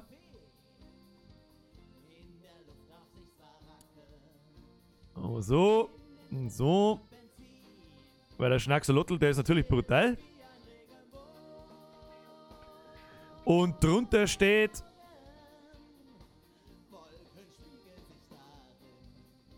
Dei Mann. So, das Ganze. Ich weiß nicht, warum ich das jetzt da habe, aber. So. Machen wir so. Dann drehen wir das noch ein bisschen hin. So. So. Was können wir jetzt noch, was können wir einem Schnacksolotl noch geben? Birger sagt, muss die Namen der, warte mal, muss die Namen und Symbole wegmachen, wie Birger, Bries und das Logo weg und einen Schnacksupport und macht deine IP weg. Das ist eine lokale IP, ihr wisst halt nicht, was ihr mit der macht. Schreibt mir bitte wieder auf Bierflaschen. Der Extreme Rider. Herr Extreme Rider, diesmal schreibe ich den nicht auf Flaschen, weil das letzte Motiv galt dir. Die Special Edition. Schreib mir bitte wieder auf Bierflasch. Diesmal ist kein Blöds. Außer es kommt nochmal irgendeine so eine unfassbar geile Idee, die mir selber nicht einfällt, dann verewige ich euch drauf. Die andere Special Edition, da steht dein Name drauf. Auf der Limited Edition, ganz wichtig. Schnacksolotl, Limited Edition, quasi bei 04 Rider irgendwas. Herzl mit I Heart Birger. Gut, das kriegt er auf die anderen Seiten tätowiert.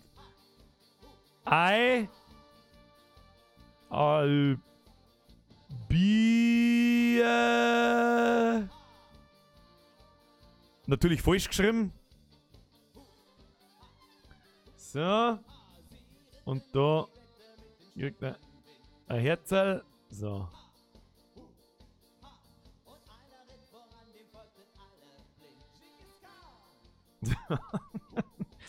Einfach total falsch geschrieben. Links eine Tätowierung, rechts eine Tätowierung. So. Der sexuelle Belästigungs-Schnacksolotl. Wie er leibt und lebt. Mit ein bisschen mehr Blau und weiß das eh. Was haben wir da sonst noch? Gib ihm noch eine Kippenschachtel unter den Arm.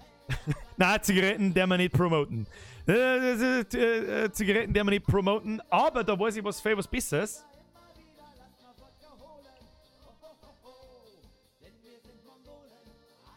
Nämlich eine saubere Pip. Er kriegt eine saubere Pip in die Pfotzen. So, schauen wir mal. Eine saubere Pip. Upsala. Wenn wir uns das Dings da schnell speichern müssen.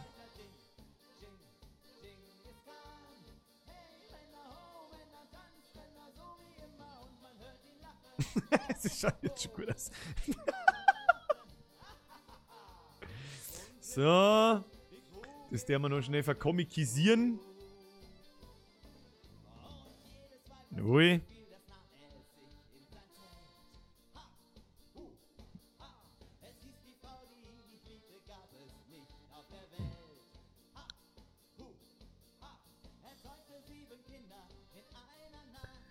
So. Dann hat er den natürlich gekonnt in der Gosch. Unser Schnacksalotl. So.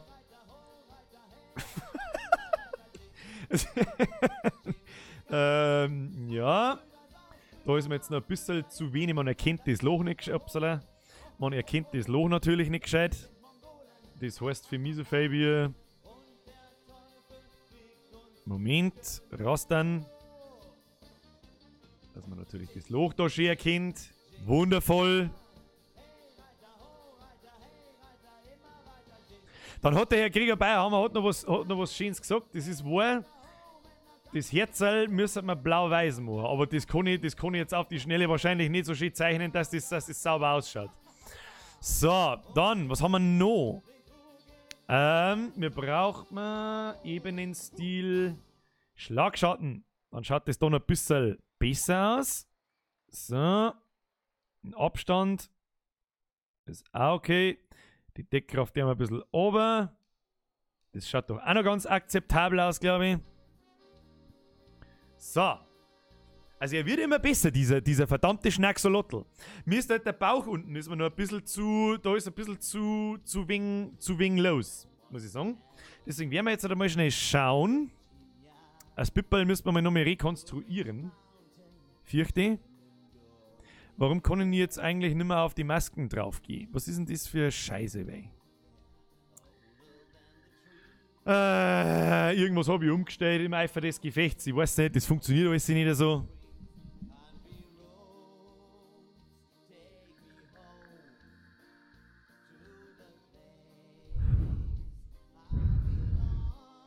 Was ist denn das für ein Cast, der da angezeigt wird?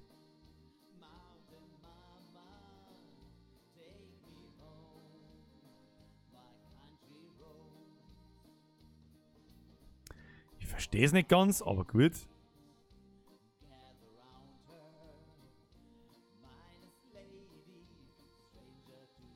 Na gut, also das Ding da unten, wo das herkommt, das weiß der verdammte liebe Gott, wo das herkommt. Was soll denn das da jetzt?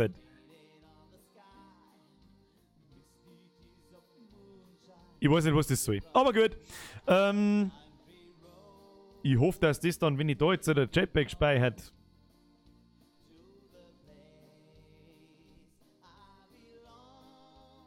Ja gut, dann ist das schon weg. Also es passt schon.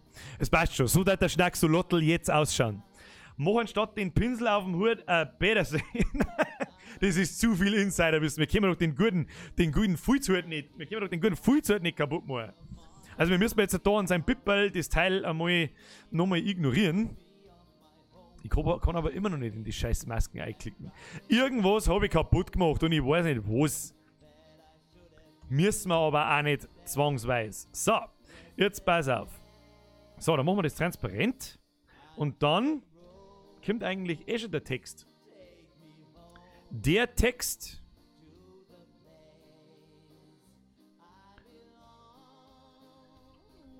Machen wir mal so. So. 200 ist 2. So. Sexueller. Wir brauchen natürlich auch. Ich glaube, dass wir mal ein bisschen den Schrifteffekt auch einbauen, damit wir das T-Shirt vielleicht auch dann in. Warum ist sein Pipperl braun? Warum ist sein Pipperl braun? Ja, das ist eine gute Frage. Das war schon braun, wie es gekommen ist. So. Größe haben wir ja. So, Deckkraft 100. Überfüllen brauchen wir es auch nicht. So. Okay. Sexuelle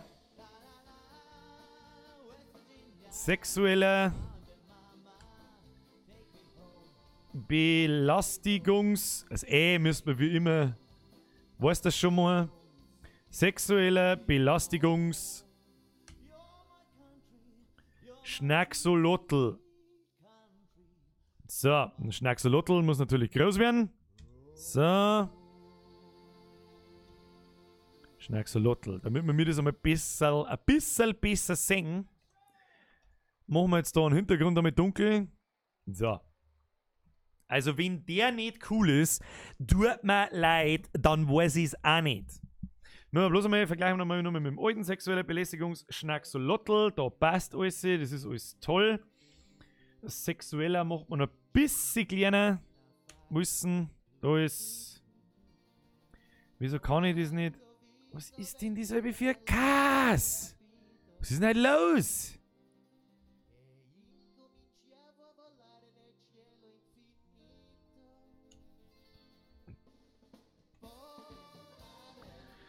Das funktioniert auch nicht so, wie ich es mir vorgestellt habe.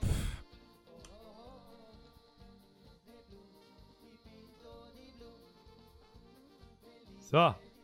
Sexuelle Belästigungs...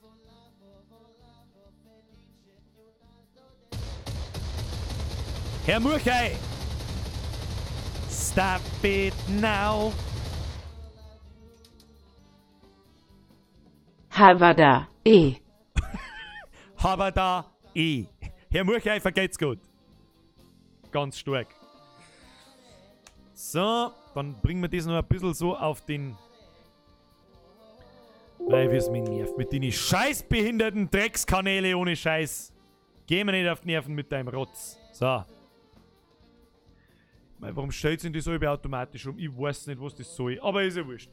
Meine sehr verehrten Damen und Herren. Ein Monokel schaut gut aus bei den sexy Augen. Ja, aber Monokel ist doch nicht bayerisch. Also, wenn der nicht brutal ist, dann weiß ich es auch nicht. Mach ein T-Shirt, wo eine Giraffe einen Joint in der Goschen hat. Warum? Warum der sexuelle Belästigungsgiraffe? Das ist aber ein kleines Pipperl. Stormy, es kommt nicht auf die Größe an, sondern auf die Technik. Aber das lernt sie ja auch noch irgendwann. Birger-Kondom auf dem Pipperl? Nein.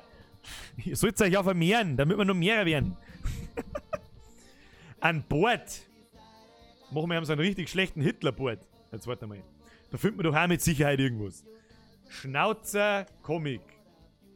Dann kommt der Hund, echt. Der Hund, der seinen Arsch kann man heute. Da ist er. Den nehmen wir.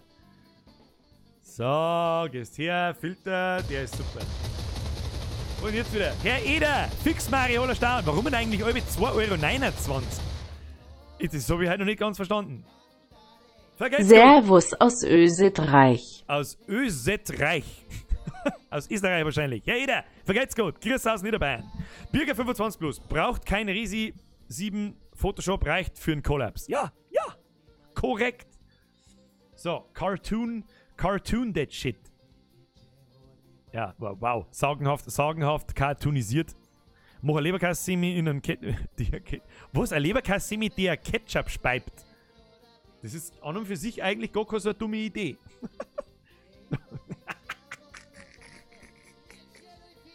Also wenn der nicht brutal ist, wenn das nicht der brutalste Schnacksolotl auf der ganzen Welt ist, dann weiß ich es für auch nicht, gell? Und wir klären ein bisschen. So. Sagt man ja seine Nasen nicht mehr. Ich darf auch noch sagen, warte mal noch. Da habe ich noch eine kleine, aber feine Idee. Da brauchen wir einen Braunton. Und einen ganz kleinen Pinsel. Er hat aber noch so ein bisschen ein Schmeizler am Bord drauf. Ja, so ein bisschen braun. Kann man jetzt natürlich auch meinen, das ist Kacke, aber da ich das ja jetzt gesagt habe, dass es ein bisschen ein Schmeizler im Bord ist, wissen wir das ja jetzt, gell? So. Also, ich möchte keinen schwarzen Herrn, wer der hat einen Scheißdreck im Bord. So nicht. So. Bisschen ein Schmeizler. Bisschen ein Schmeizler oder noch nie geschaut. So. Also wenn das nicht der brutalste Schnacksolotl aller fucking Zeiten ist, dann weiß ich es halt aber auch nicht. Die Frage ist, wo feit den, weil der Eichinger Patrick schreibt, der Feider Halbet. Guter Mode, hat 2 in der Hand. Mehr geht nicht. Mehr geht nicht. Selbst beim Schnacksolotl nicht. Ah. Meine sehr verehrten Damen und Herren, die Frage ist jetzt sind wir fertig, sind wir nicht fertig? Ich speichere den Teil jetzt einmal, weil ich nämlich fast sagen würde, wir sind fertig. Die Frage ist jetzt, wie ich, als was für ein Format ich den am geschickten speichert, dass ich den da anständig aufladen kann. Wir nehmen am besten, schneiden wir mir das jetzt erst einmal zu. Ja. Hoppala. So. Mal das sauber da rundum. So. Also, ich hoffe, dass wir das einigermaßen hingekriegt haben für alle die traurig waren, weil es keinen Schnacksolotl erwischt haben letztes Mal. Ich muss allerdings auch dazu sagen, wer jetzt wirklich interessiert ist an einem Schnacksolotl-T-Shirt, der sollte das vielleicht, ohne dass ich mag euch jetzt nicht dazu zwingen, dass ihr kauft das T-Shirt. Ich sage ja bloß, was ich mir denke, weil wenn die das wieder sperren, dann gibt es das T-Shirt in 2-3 Tagen wieder nicht mehr. Aber hilft ja nicht. Hört der Michi, vergeht's gut, Michi. Und eigentlich der Mitzbotzen. Wo SNEIG heint der Missbassen wohl er nicht deine Barrikaden umrahmer. Ich glaube, der Mitzbotzen, der kratzt seit einer Dreiviertelstunde da draußen an der Tür umeinander und möchte einer. Eigentlich. Ja, da kann ich ihm jetzt aber leider Gottes auch nicht helfen. Blau-weißes Herzl. Wenn ihr blau-weiß Herzl haben wollt, dann sollt ihr eins haben. Blau-weiß Herz. Ja, dann nehmen wir doch das. Na, das ist klar. Dann nehmen wir doch das. Das werden wir einfach wieder verkomixen. Hoppala. Ganz nach oben. So.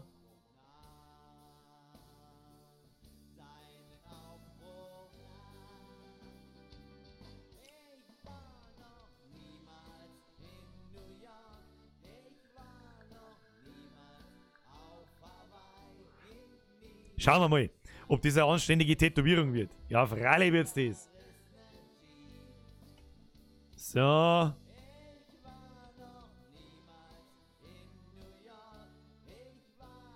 Ein bisschen mehr Kontrast kann man schon noch brauchen, muss ich sagen. Tonwertkorrektur. Machen wir dunkler, was dunkler ist. Jawohl. Und heller, was helles. Jawohl. Viel besser. Viel besser. So.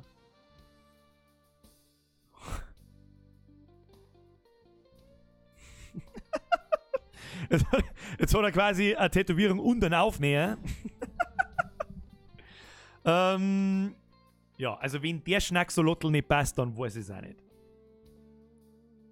auch nicht. Und für den Schaumtaucher beim nächsten Mal, irgendwann einmal, ich kann nicht jetzt jede Woche ein T-Shirt machen, dass da werdet ihr arm und ich bin auch arm und langweilig wird's auch. Kannst du das weiter nach links tun, dass es nicht auf dem Bierflaschel ist. Habe ich auch schon überlegt. Aber dann kann man es nicht mehr gescheit lesen und ich muss es zu klar machen. Und so hängt dieser Druck dann zusammen. Das ist mir ehrlich gesagt ein bisschen lieber. Aber ich glaube, dass wir das so schon stehen lassen können, oder was meint ihr? Ich weiß es auch nicht. Ein Hut noch verkomixen.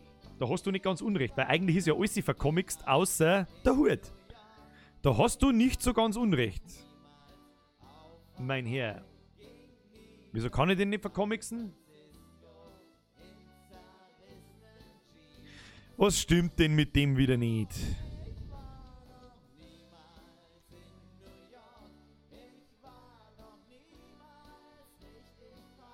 Jawohl. Schaut gut aus. Schaut doch gut aus. Jetzt geben wir ihm ein bisschen Kontrastal. Wieso kann man dem keinen Kontrast nicht geben? Ich weiß es nicht. Aber ist eh wurscht. Oh, bisschen finstriger, bisschen heller. Okay. Also wenn der nicht brutal ist, dann weiß ich es auch nicht. Ein Weißwurstpipperl? Na. Das ist schon sein Originalpipperl. Er ist ja der sexuelle Belästigungspanda und Panda sag ich. Schnacksolotl. Und ja. Meine sehr verehrten Damen und Herren, ich präsentiere Ihnen den nagelneuen, den unvergleichlichen, der nicht nachahmbare,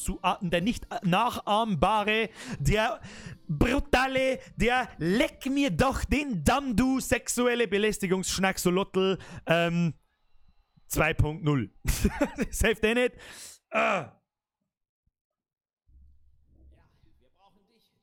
So. Und da die sagen, stellen wir doch das Teil einmal online, oder?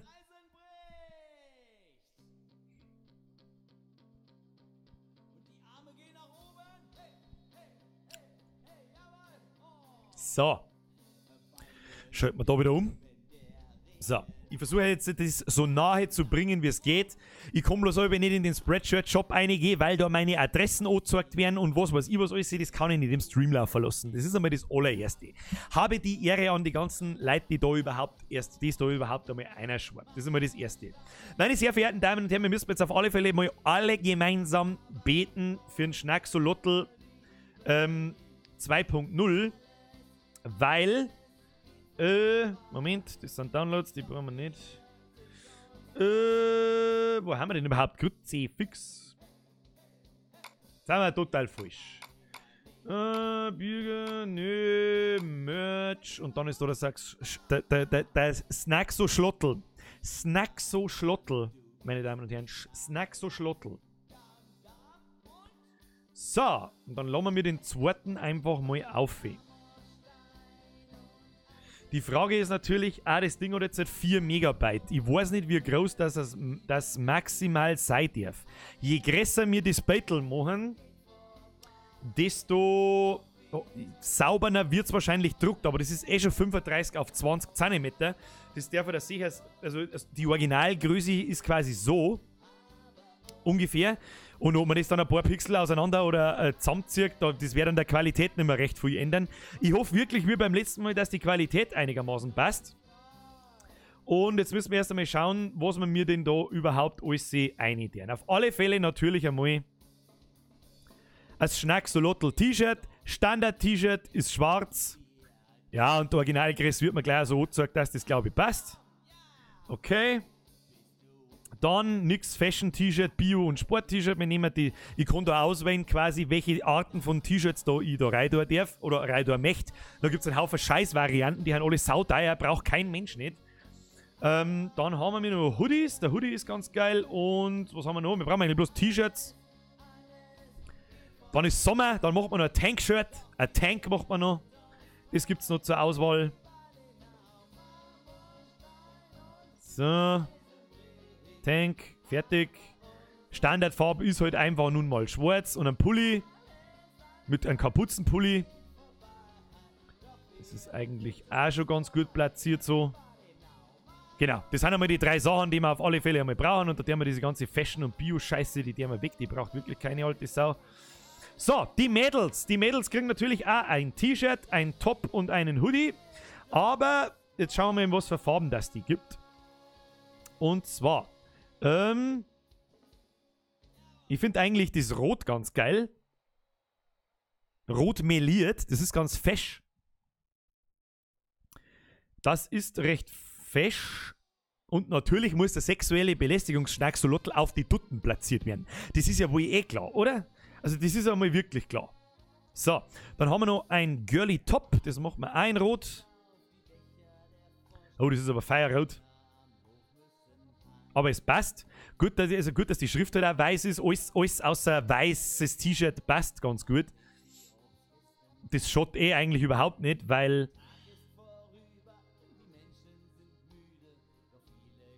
weiß macht fett.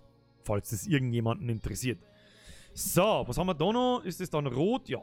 Rot meliert ist doch ganz cool. Der rote melierte Pulli ist eigentlich ganz cool. Der ist eigentlich nicht bloß für Mädels cool, den finde ich eigentlich für Männer eigentlich auch ganz cool. So, Schnacksolotl. Dann Kinder. Haben wir noch Kinder-T-Shirts. Sollen wir noch Kinder-T-Shirts mit aufnehmen? Ja, weil warum nicht? Die machen wir dann blau. Machen wir die blau? Ich weiß es auch nicht.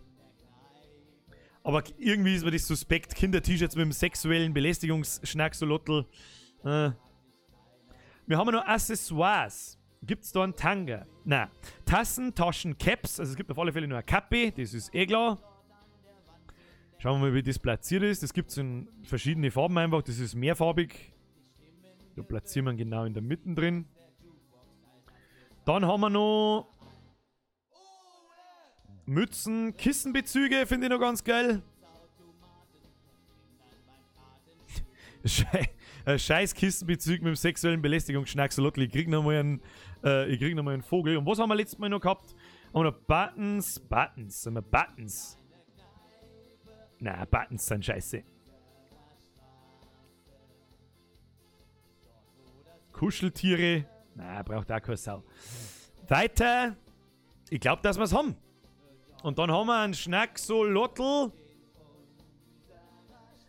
Sexueller Belästigungs... Dann geben wir dem Ganzen einen Titel. Einen sexuellen Belästigungsschnacksolottel. Was haben wir noch?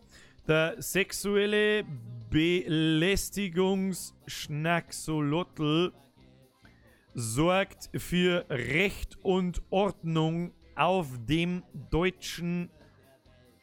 nein, nicht deutschen, bayerischen...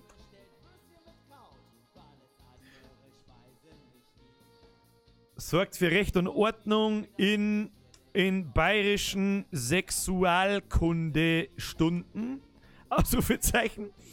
Stichwörter Birger, Schnacksolottel, Schnackseln. So, weiter.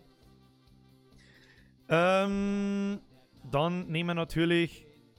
Dann kann ich aber auswählen, in welchem Shop und den ganzen Scheiß. Natürlich, ich hab bloß einen. Wo soll ich es denn schon groß machen? So. Nehmen wir den Käse ein. Den Käse. So. Jetzt haben wir die Sache veröffentlicht. Patches gibt es leider nicht, also die Frage kommt dann natürlich alle, was es gibt, ob es Aufkleber gibt und was es die Möglichkeiten, was dieser Shop zur Verfügung stellt, die sind leider recht gering. Ich kann auch immer dazu sagen, die Sachen kommen nicht von mir. Ich lade da bloß meine Motive hoch, die drucken mir das, die richten das alles her, die schicken euch das, die behandeln auch die Reklamationen, falls euch einmal irgendwas nicht gefallen soll und weiß das eben es ist. Ich hab da eigentlich gar nicht so recht viel damit zum tun, außer dass das Motiv natürlich das Original ist, das ich da hinschicke und dass das euch aufs T-Shirt draufgedruckt wird. Jetzt wird's nur interessant, wo beziehungsweise wann die das freischalten. Müssen wir mal schauen ein wenig. Also es ist noch nicht online. Ich hab's schon veröffentlicht, aber ist ja wurscht. Bis dahin können wir uns ja jetzt einmal ein paar Minuten gedulden noch und dann schauen wir einfach in einer halben Stunde oder was weiß ich. Haben wir eh schon wieder eine Dreiviertelstunde da, bist du deppert. Deutschen, nein, nicht deutschen, bayerischen. Ja, hab ich ja eh geschrieben, Bitte lesen, du musst beim Schnupfi die Marke wegmachen, sonst ist der 2.0 auch gleich wieder fort. Ich hab die Marke weggemacht, da steht nicht Totten Gletscherbries, da steht drauf Schnacksler. Was hab ich überhaupt draufgeschrieben? Ich hab's schon wieder vergessen. Was hab ich denn da draufgeschrieben? Schnackselschmeitzler habe ich draufgeschrieben. Ja. Ich kann's mir schon anschauen. Also Tolima kann sie sich schon anschauen. Ist das quasi schon online dann? Ich weiß nicht. Moment. Also ich seh's bei mir noch nicht. Ich gehe jetzt da mal auf meine Shops. Shop besuchen. Nein, ich seh's bei mir noch nicht. 2 Stunden, warum kriege ich keine Benachrichtigung? Steht auf Flip, ja, ich weiß nicht. Also, die Nachricht kriege ich auch immer öfter, dass, ich habe die Benachrichtigung nicht gekriegt oder irgendwas stimmt nicht oder irgendwas ist komisch oder irgendwas ist kacke.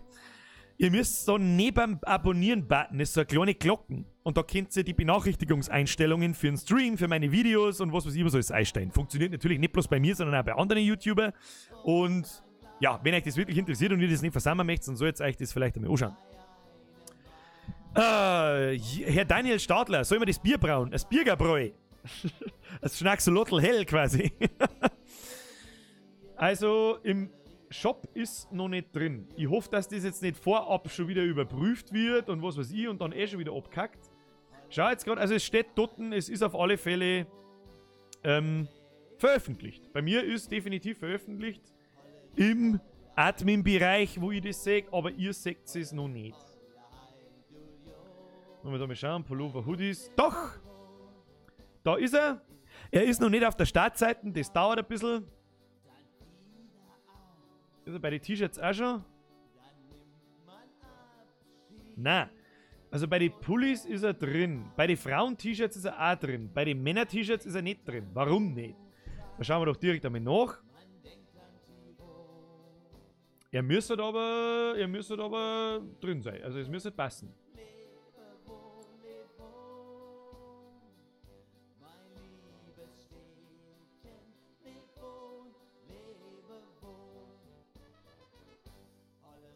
Da ist.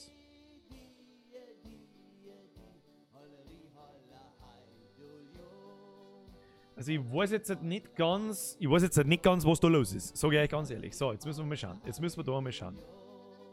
Ja, jetzt ist er da. Also, jetzt können wir auch wieder umschalten. Jetzt kann ich da einmal den ganzen Admin-Scheiß da wieder zumachen. Zeug, Fireworks brauchen wir nicht, Schnacksalottel brauchen wir nicht mehr, das brauchen wir nicht mehr. So, also. Wen das jetzt interessiert, das mache ich auch gar nicht lang. Ich mag da auch nicht lange umeinander scheißen und bla bla bla, weil ich auch nicht den ganzen Tag davon schmerzen möchte. Kauf mein T-Shirt. Es ist bloß, hoffentlich bleibt er online, das ist einmal das Erste. Also, ihr findet meinen Online-Shop unter folgender Adresse. Zack, zack, zack. Ich mache euch das jetzt da groß. Das da ist die Adresse, wo ihr den Schnacksalottel kaufen könnt. Das gibt es in verschiedene Varianten. Das Bestseller-T-Shirt kostet 24,95 und so jetzt nach 1, 2, 3 Tagen soll jetzt bei euch sein. So, bürgeroer.de. Wen das interessiert, der kann sich das anschauen und wer das haben möchte, kann sich das gern kaufen. Ich sag, riesengroßes Vergelt's-Gut. Brauchen wir nicht drum rumreden. Da geht natürlich auch ein kleiner Teil an mich. Das meiste verdient aber natürlich dieser Online-Shop. Der macht auch die ganze Arbeit. Der verschickt das, der druckt das, der nimmt das wieder zurück und weiß, dass was ist. So, dann kommt ihr da auf meinen super tollen Online-Shop, so schaut es dann aus, bla bla bla. Theoretisch kann sich diese Art von Online-Shop jeder machen, der will. Und dann ist da unser super tolles neues Motiv, nämlich der sexuelle Belästigungs-Schnacksalottel mit einem neuen Motiv. In der Hoffnung, dass er länger online bleibt. Und dass nichts mehr feit. Also Bierflaschen haben wir ja raus da ist jetzt auch keine Marke mehr und so weiter und so fort. Und ob der Schnacksalottel selber dann das Problem ist, das werden wir sehen. So. Bürger, bitte lest es, ich will die echt nicht nerven. Ich soll die vom Suibati grüßen, der ist heute nicht da. Dann sagst du dem Suibati, wenn du wieder sagst, sagst du ihm einen schönen Gruß und weißt, dass was ist. So, ja, natürlich gibt es nicht bloß Männer-T-Shirts, sondern was haben wir noch gemacht? Wir haben den typischen Hoodie. Der Bestseller-Hoodie. Schaut dann so aus, jawohl. Man sieht schon, das ist halt ein bisschen sporadisch gemacht. Das Motiv wird halt über diese Bändchen drüber gelegt. Das ist dann schon drunter. Das ist wohl hoffentlich klar. Was haben wir noch? Ich finde, ein Rot ist ja gar nicht so verkehrt, aber Rot ist halt ein bisschen eine krasse Farbe. Das kann ich leider nicht einstellen, in welche Farben das es gibt und welche nicht. Dann gibt es Tanktops. Ist ja jetzt dann bald Sommer. Da. Mit dem Schnacksalottel drauf. Für jemand, der muskulös ist, der kann sich das vielleicht auch leisten. Was haben wir noch? Sportbekleidung, es gibt Caps, was weiß ich. Und dasselbe gibt es natürlich auch da oben in der Navigation für die Damenschaft. Schauen wir mal. Ich habe euch das alles ja so eingestellt, dass das halt in irgendeiner Farbe angezeigt wird. In lila, rot, blau, braun und so weiter, dass man gleich sagt, das ist das Mädelszeug. Aber die Sachen gibt es natürlich auch für Mädels. Das sind dann Pullover und Hoodies, die für Mädels geschnitten sind und so weiter. Passt. So, das war jetzt genug des Merches. Ich würde sagen, wir unterhalten uns jetzt einfach einmal nur ein bisschen zur Gaudi. Das da mache ich da ganz klar da unten oben. So, weil heute ist es ja wirklich um einen Schnacksalottel gegangen. Und dann schauen wir einfach mal, was so los ist. Was ist denn los? Wer ist denn überhaupt noch da? Hat er schon wieder 200 Leute rausgespart? Haben er schon wieder fort? Die haben schon wieder fort. Die haben gesehen, was tut denn da? Er redet nicht bloß wieder Scheiße, sondern er malt irgendeinen Scheißdreck. Ja. Der Benni haut drauf. Dann legst mich du am Arsch, jetzt bist du immer noch live. Ja, das stimmt. Haben wir aber auch schon wieder 2 Stunden da. So unendlich lang wird es heute nicht mehr gehen. Aber morgen sehen wir uns um 10, 11 Uhr auf die Nacht. Ich sage immer 10, 11 Uhr auf die Nacht und am Schluss ist dann 11 Uhr. Und da werden wir mit den Band-Footage DLCs von Resident Evil 7 weitermachen. Ich habe keine Ahnung, wie lange das die dauern. Die 2 kostenlosen DLCs, die es gibt, Not a Hero und Zoe Must Die oder so, wie es heißt, ich weiß nicht mehr. Die dauern nicht recht lang, die dauern bloß eine halbe, dreiviertel Stunde. Die habe ich allerdings, muss ich ganz ehrlich gestehen, schon durchgezockt. Morgen gibt es nochmal die letzte Session Resident Evil 7, aber heute die DLCs, nicht mit Resident Evil 7 sind wir durch. Jo. Da hat mich natürlich narrisch gefreut, je mehr das vorbeischaut, desto lustiger wird's. Und was das eh. Ja, Kruzifix, Birger, einmal sag ich's noch. Ein Schnacksalotl kannst eventuell auch in deiner Serie ein Massimo. Moment, ist er wieder fort. Massimo einbringen als Biergott oder so, Epsi. Damals, wie er mit dem Massimo angefangen hat es halt einen Schnacksalotl noch nicht gegeben. Aber falls einmal eine neue Massimo-Folge kommen sollte, ihr müsst wissen, das ist so, ohne da jetzt rumzujammern, aber ganz ehrlich, da sitze ich einen Monat an einem 3-Minuten-Video und dann schaut es noch nicht mal sonderlich gut aus. Ja, das ist einfach nicht, wie soll ich sagen, das steht einfach nicht in Relation, was das Arbeit ist, für das, was mir Spaß bringt, euch Spaß bringt. Da haben andere Formate, glaube ich, lustiger. Aber ich bin am Überlegen, ob man die Art und Weise, wie ich ein Massimo mache, nicht so krass animiert. Ich habe auch noch keine Idee, deswegen kann ich jetzt auch nicht recht viel sagen, keine Ahnung. Aber halt als Hörspiel, wie soll ich sagen, interaktives Comic dargestelltes Hörspiel. Ja, so vielleicht. Das ist vielleicht ein bisschen weniger Arbeit, weil ganz ehrlich, lieber stecke ich mehr Arbeit in meine Sprachskills, als dann Ewigkeiten meine schlecht schnell aufgenommenen Einsprecher schlecht zum Animieren ungefähr 8 Stunden lang. Das ist einfach zu viel Arbeit. Ja, sagen wir es, wie es ist einfach zu viel Arbeit. Der Narische braucht ein Bier, bringt zu mir im Narischen ein Bier. Das ist ein Wahnsinn. Der Flatterfurz schreibt, du Wichser. Was soll ich jetzt da dazu sagen? Das ist eigentlich, das ist genau mein Nivea. Spul einmal ein Spul mit deinen Zuschauern. Office Place, da habe ich schon drüber nachgedacht. Ja. Die Frage ist bloß was. Wenn jetzt von einem von euch Fortnite kommt, dann kann er sofort deabonnieren und abhauen. So. Weil dieses Drecksspiel bloß bekannt ist, weil es 5 große Streamer spielen und das ist alles. Aber das schlecht ist wie Scheiße, das hat keiner, das gespannt keiner. Aber ist ja wurscht. Der Maxi schreibt, Serie die Wursthaut, jetzt kannst du ja meine Nachrichten wieder lesen. Ist letztes Mal nicht gegangen. PSC ist auch so ein Pappartikel, da ist so ein Code drum und wenn man den zum Beispiel bei Amazon eingibt, hat man was. Dann hat man was, ich weiß nicht. Wie stehst du eigentlich zur Mischmassen im Überhaupt? Mischmassen, nein, überhaupt nichts. Also keine Ahnung, ich bin einfach wahrscheinlich zu alt, dass ich eine Gasmasse mag. Ja, ich hab's mal Menge, jetzt mag ich es nicht mehr. Und hab auch schon ewig keine mehr getrunken, sage ich ganz ehrlich. Zu meiner Zeit, als die Gasmasse geil war, hat man auch Gashalben getrunken. Und jeder, der jetzt zuschaut und relativ neu ist, muss auch wissen, dass das vermeintliche Schimpfwort Radler-Trinker kein Schimpfwort nicht ist, sondern wenn du ein Gasmaß magst, bestätigst du automatisch, dass du auch Radler magst. Ganz wichtig zum Wissen.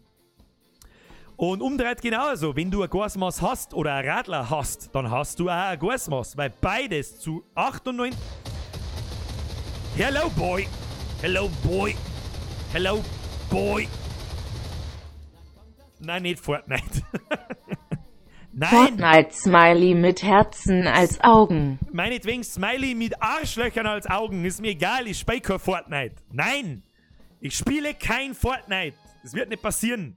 Und wenn, dann spiele ich nur lieber PUBG. Wobei ich da momentan so schlecht bin, dass es ganz aus ist. So, Mann, das allerletzte Mal, ich mache beim nächsten Mal bitte einen Schaumtaucher. Der Schaumtaucher kommt, versprochen, aber ich mag mir jetzt auch nicht jeden Freitag her sitzen und irgendein Motiv für ein T-Shirt machen, bloß damit ihr in meinem Shop Zeug kauft und ich jetzt irgendwann zum geldgeilen Wichser wird. Ja, das der mir nicht. Das nächste Mal ist nur Blättschmerz. Wer jetzt wirklich Bock auf den Schnacksalotl hat, der kann ihn kaufen. Ihr wisst wo. Da. Ja, also wer da Bock drauf hat, sage ich natürlich, vergeht's gut. Weiß das was ist. Birger, machen wir How to Schweinsbronn. How to Schweinsbronn steht schon auf der Liste. Ich muss bloß noch ein paar Mal üben. Ja, der muss ja perfekt sein. Schweiners muss perfekt sein. Und zur Not hole ich mir die Mom zur Hilfe und die muss mir das zeigen. Beziehungsweise gleich das ganze Schweiners machen, weil es gibt im Grunde, wer bin ich, mir herauszunehmen, jemanden zum Sagen, wie er Schweiners geht, wenn unsere Mams und vor allem Omas die brutalsten sind, die Schweiners machen. Ja? Das muss man mal wissen. Machen Massimo-Podcast. Ja, sowas ähnliches habe ich schon in meinem Kopf. aber ich mag halt ein Video draus machen, ja. Also eventuell wird es halt dann nicht so viel animiert, es werden eher so gezeichnete Szenen und werden ganz leicht animiert und es wird viel mehr Hörspiel. Das heißt, ich möchte die Zeit viel mehr in einer Massimo-Folge in das Hörspiel investieren, mit lustigen Sounds und lustig gesprochen und nicht bloß schnell hingeschissen, damit es fertig wird, weil es sonst 5 Monate dauert und das darf wahrscheinlich besser passen. Da wahrscheinlich dann auch öfter was kommen und nicht bloß alle 5 Monate mal eine Massimo-Folge. Schauen wir mal, was der Massimo so kann. Birger, ich habe einen Grillo, magst du vorbeikommen? Obwohl er nicht, sonst habe ich kein Rippel mehr.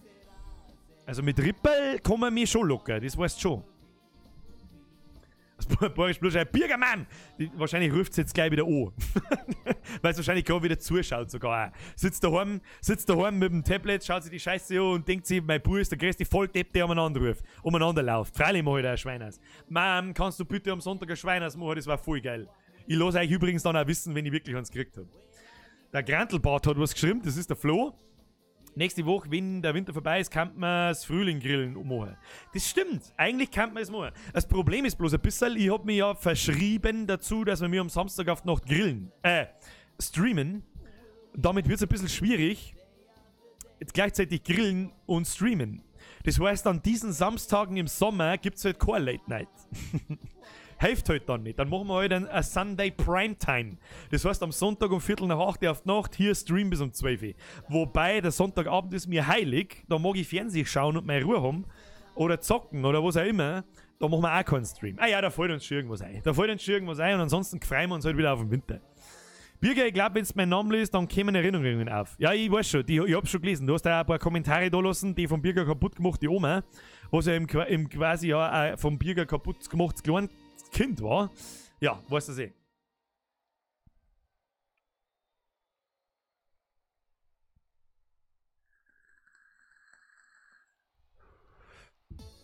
Also, der Office schreibt jetzt zum 5. Mal Fortnite, also nicht Fortnite, natürlich nicht, sondern GTA. GTA habe ich schon 2 gespielt, GTA kann ich nicht mehr sehen.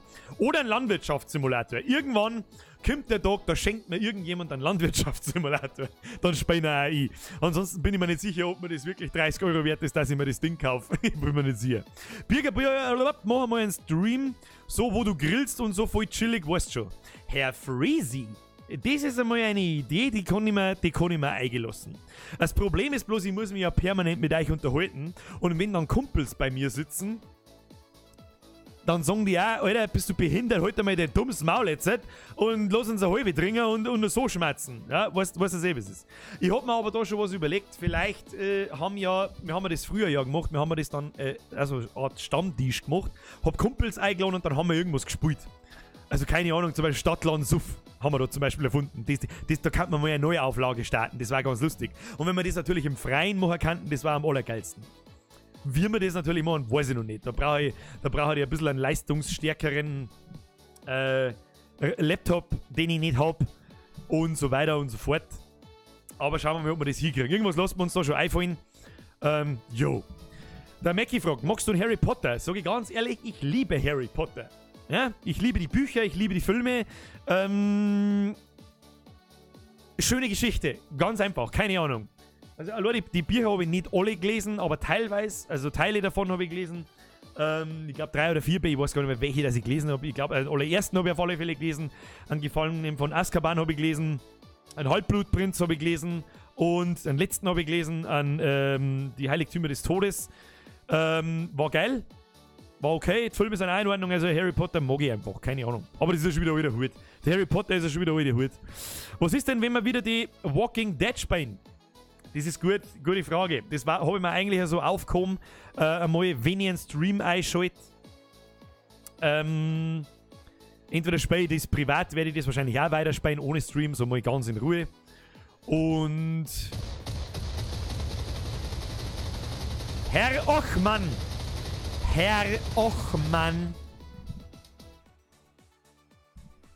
Vom Master Max und mir kauft der WOS Chains. Mohe, sagst der Master Max, einen schönen Gruß, vergeht's gerade an euch zwei. Offen. Stop it now. Stop it now.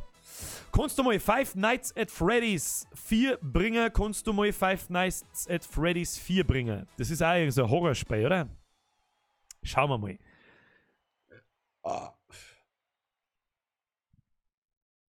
Da baut sie wieder. Die hast alle gelesen. Da gibt's 2 Filme auch. Ich hab's aber heute gelesen, bevor die Filme da waren. Damals schon. Das war zwischen 2000 und 2010, glaube ich. Da haben diese Filme alle gekommen. Und dann wird man natürlich auch drauf aufmerksam. Und hat man das Bier gelesen, da hat es einen Film noch gar nicht gegeben. Herr Sio, der Servus-Mensch schon wieder. Vögelchen zwitscherten mir, ich kann dieser Spende nicht trauen. Deswegen ist es mir wurscht. Servus. So, ja. Er mag Harry Potter. Okay, Birger, jetzt ist du 100% sicher, dass ich die, egal was du für Scheiß machst, immer schauen werde. Also ganz ehrlich, wir mögen Harry Potter nicht. Das sind die Leute, die einen Harry Potter einfach von Grund auf absagen, weil sie es für was Schwules halten und der schwule Harry Potter und der ganze Scheiß. Da muss ich sagen, ja, ihr habt euch weder damit befasst noch irgendwas, ihr habt alle geistig behindert. Aus. Ganz ehrlich, wenn es eine schönere Story als ein Harry Potter gibt, dann sollte man es bitte sagen. Mal wieder sowas wie Layers of 4, also ohne Viecher, mit Rätsel und cooler Story. Ja, nach sowas bin ich natürlich auf der Suche, der Max der Quampade, aber weißt du eh, es ist ja nicht einfach so einfach zum Finden, da muss ich sagen, I never stop with this, I won't stop this feeling. Herr Ochmann. Never stop with this XD. XD! Vergelt's gut. Herr CEO! Stop it! Haben wir jetzt wieder soweit. Und dann zickt er wieder alle zurück. Servus. Wo sagt man das überhaupt, wenn man das zurückzieht? Ich weiß. Ist ja eh wurscht. So, wo sind wir? Hast Bock auf Musik machen? Momentan eher nicht. Servus. Was hat denn da jetzt so geschrieben? Kennst du Hawaii 5.0? Ja, aber das schauen wir nicht an. Birger, wie war's mit Penumbra? Was ist Penumbra? Also, es ist natürlich immer schwierig, da ein Spiel auszuwählen, das mir halt auch vor der... So, jetzt machen wir es ganz anders. So. Servus. Für heute machen wir einen Bockfutzen Apache so klar da unten rein, dann könnt ihr euch amüsieren da unten. Jetzt habt ihr es geschafft. So. Der Tischler 98 gefragt mich, ob ich Star Wars mag. Das ist die nächste Frage. Ganz ehrlich, wer mag Star Wars nicht? Wobei ich ganz ehrlich sagen muss, der neueste, The Last Jedi, der Gustelgrattler, den machen wir wieder groß. So, Gustelgrattler, die machen wir groß. Kauft eine halbe oder 15. Das mache ich, vergelt's gut. Halbe oder 15. So. Kennst du noch Yu-Gi-Oh? Möchtest du das einmal zocken? Yu-Gi-Oh kenne ich noch. Yu-Gi-Oh haben wir alle gesuchtelt. Bei uns im Kreise war Yu-Gi-Oh immer beliebt. Ich war aber immer mehr so der Magic-Spieler. Warte mal. Ich glaube, die Karten habe ich sogar noch irgendwo umeinander liegen. Die sind uralt. Jetzt pass schnell auf, ich hole mich kurz. Ich sag dir ganz ehrlich, Yu-Gi-Oh Karten habe ich keine einzige mehr. Aber ich habe noch so ein Stessel Magic-Karten am Start. Wie zum Beispiel... Na gut, die sind alle auf Englisch, das können wir uns jetzt sparen. Ja, ich habe auf alle Fälle da einen Batzen Magic-Karten drinstecken und das haben wir früher gern gespielt. Also Magic war immer cool, jetzt habe ich halt einfach zwingend Zeit dafür. Der Herr Achmann, und Herrn Achmann, den können wir auch wieder groß machen. So, Herr Achmann, das ist das wissen wir nicht. So, Herr Achmann. Spendenbattle XD. Spendenbattle! Vergeht's gut. Und jetzt hört's auf damit, weil ich sonst nicht mehr schmerzen kann.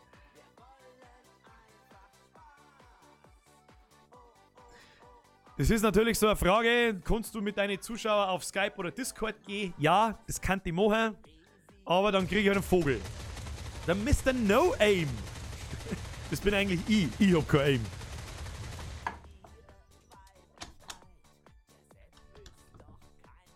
Wo waren wir vorher noch? Wir waren bei Star Wars waren wir noch kurz. Also mir gefallen alle Star Wars Teile, besonders der erste neue, der 7. quasi, Star Wars 7.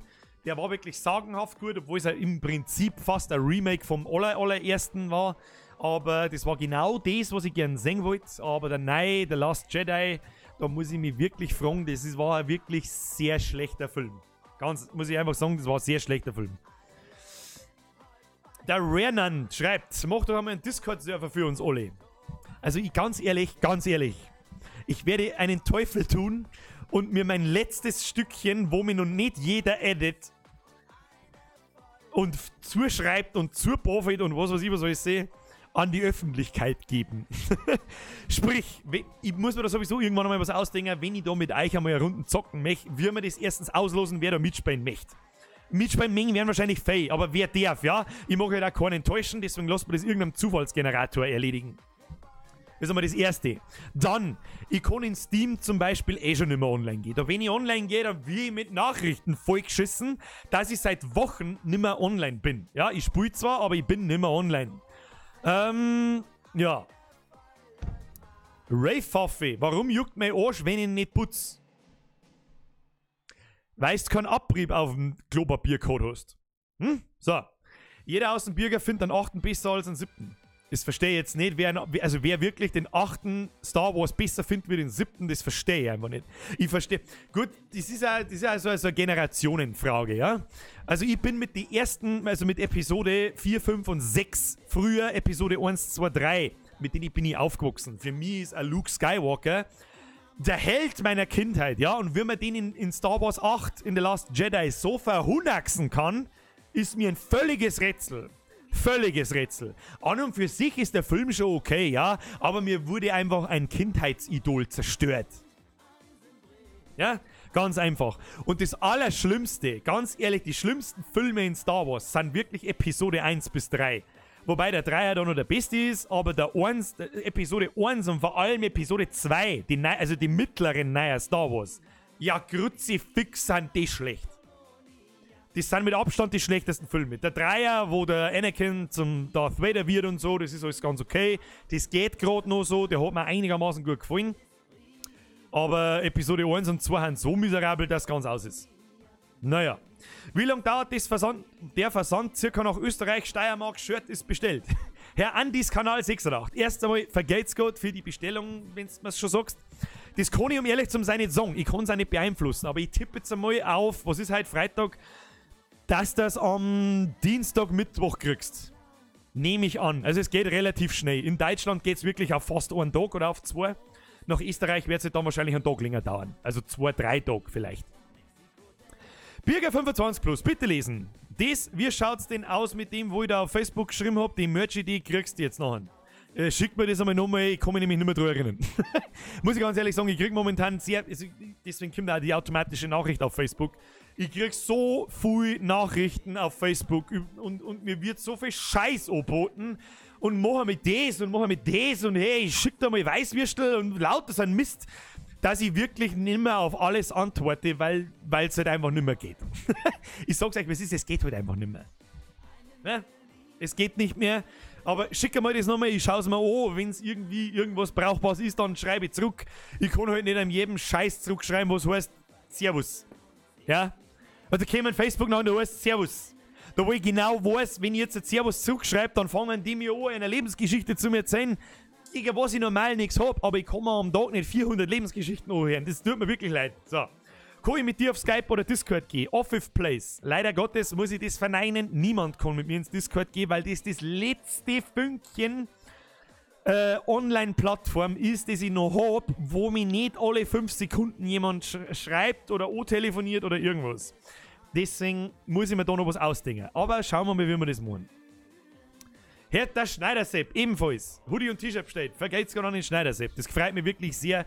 Und ihr müsst euch übrigens auch drauf gefasst machen, falls ihr mal irgendjemanden von euch auf der Straße mit irgendeinem T-Shirt von mir umeinander laufen seht, dann gehe ich kommentarlos hin und gebe euch ein High Five. Also nicht wundern, was ist hier für Volldepp, er möchte mich schlagen und gibt's mir nicht aufs Maul, sondern dann heißt hier High Five ganz um. Die gibt's dann ganz um. Ich habe schon gesehen, bei manchen kriege ich da ein Problem, weil die 2,20 Meter groß sind. Und ja. Kennst du eigentlich einen Horvath? Ein Horvathslos? Ja, freilich kennen einen Horvathslos. Wer den nicht kennt, bei uns in Bayern oder bei in Österreich, der da feiert's Himmelweit. Schau da einen Trailer von Fantastic Beasts ist ein Spin-off von Harry Potter. Stimmt, da ist ja der Trailer vom zweiten Teil, also fantastische Tierwesen, für die nicht wissen, was es ist, fantastische Tierwesen, wo sie zu finden sind. Da gefällt mir der erste auch ganz gut. Es ist ja der Spin-off im im Harry Potter-Universum, ja. Im Harry Potter-Universum, der war ganz cool. Bürger 25 plus, will keine Seelsorge sein.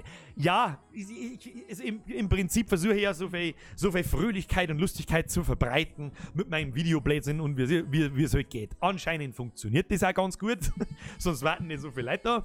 Aber es ist halt einfach, keine Ahnung, ich kann mich halt nicht stundenlang hersitzen und stundenlang umeinander chatten, das geht halt einfach nicht. Ich sag's euch auch ganz ehrlich, bin ich ein schlechter Mensch, wenn ich da offen und ehrlich sage, ich mag halt einfach auch nicht.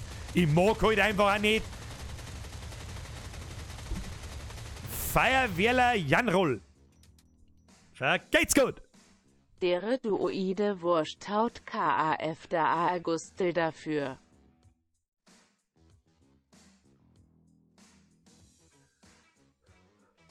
Also für einen 5, kriege ich vielleicht schon 3 Gustel, gell? Vergeht's gut, Mohe. Bei mir passt's optimal. Hab am Montag Geburtstag, wünscht mir gleich einen Schnacksalottel-Hoodie. Herr Hauser oder Hausi oder wie auch immer, du kannst doch nicht deinen Geburtstagswunsch für einen Schnacksalottel draufgelassen. Wünsch dir mal lieber, weiß ich nicht, eine Xbox oder eine Playstation oder ein neuer PC oder, gut, das ist ein bisschen fei, aber, oder ein PC-Spiel oder was weiß ich nicht. Was hältst du denn vom Grünwald Freitag Comedy? Die schaue ich mir nicht an, muss ich ganz ehrlich sagen. Da kann ich nicht recht viel dazu sagen. Ich sehe natürlich ab und zu mal ein paar so Schnipsel vom Grünwald, klar. Aber so muss ich tatsächlich gestehen, ich schaue mir selber sehr, sehr, sehr wenig, ich schaue mir so gut wie gar nichts an auf YouTube. Das ist einmal das Erste. Ich glaube, ich hab, lass mich sehen.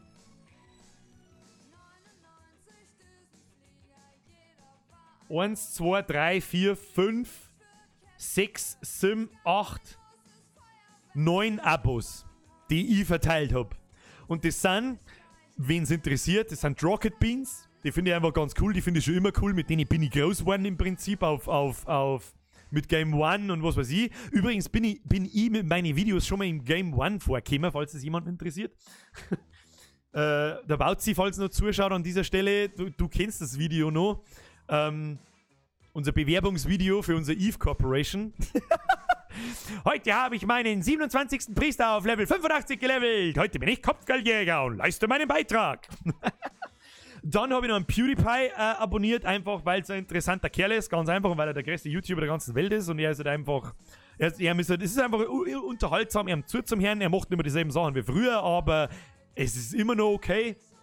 Dann Game 2 habe ich noch abonniert, dann habe ich GameStar noch abonniert, dann habe ich einen Haider noch abonniert, dann habe ich einen CEO abonniert, dann habe ich einen Bavaria-Blogger abonniert, habe einen Behind abonniert und ein Vollgerät. Und das war's. Ja? Und die Hälfte davon ist auch bloß abonniert, um zu schauen, was die Konkurrenz so macht. Nein, das mag ich zum Beispiel total an dir. Dass du nicht wie alle anderen bloß das verzeihst, wo die Gesellschaft will. Ja, das hoffe ich zumindest. Also mir ist eigentlich, muss ich auch mal so ganz ehrlich sagen, mir ist scheißegal, was die Gesellschaft will. Ich sage einfach, was ich mir denke. Ja? Ich sage einfach, was ich mir denke. Und falls jemals anfängt, natürlich denke ich ein bisschen vorher nach, was ich sage und was nicht. Ja?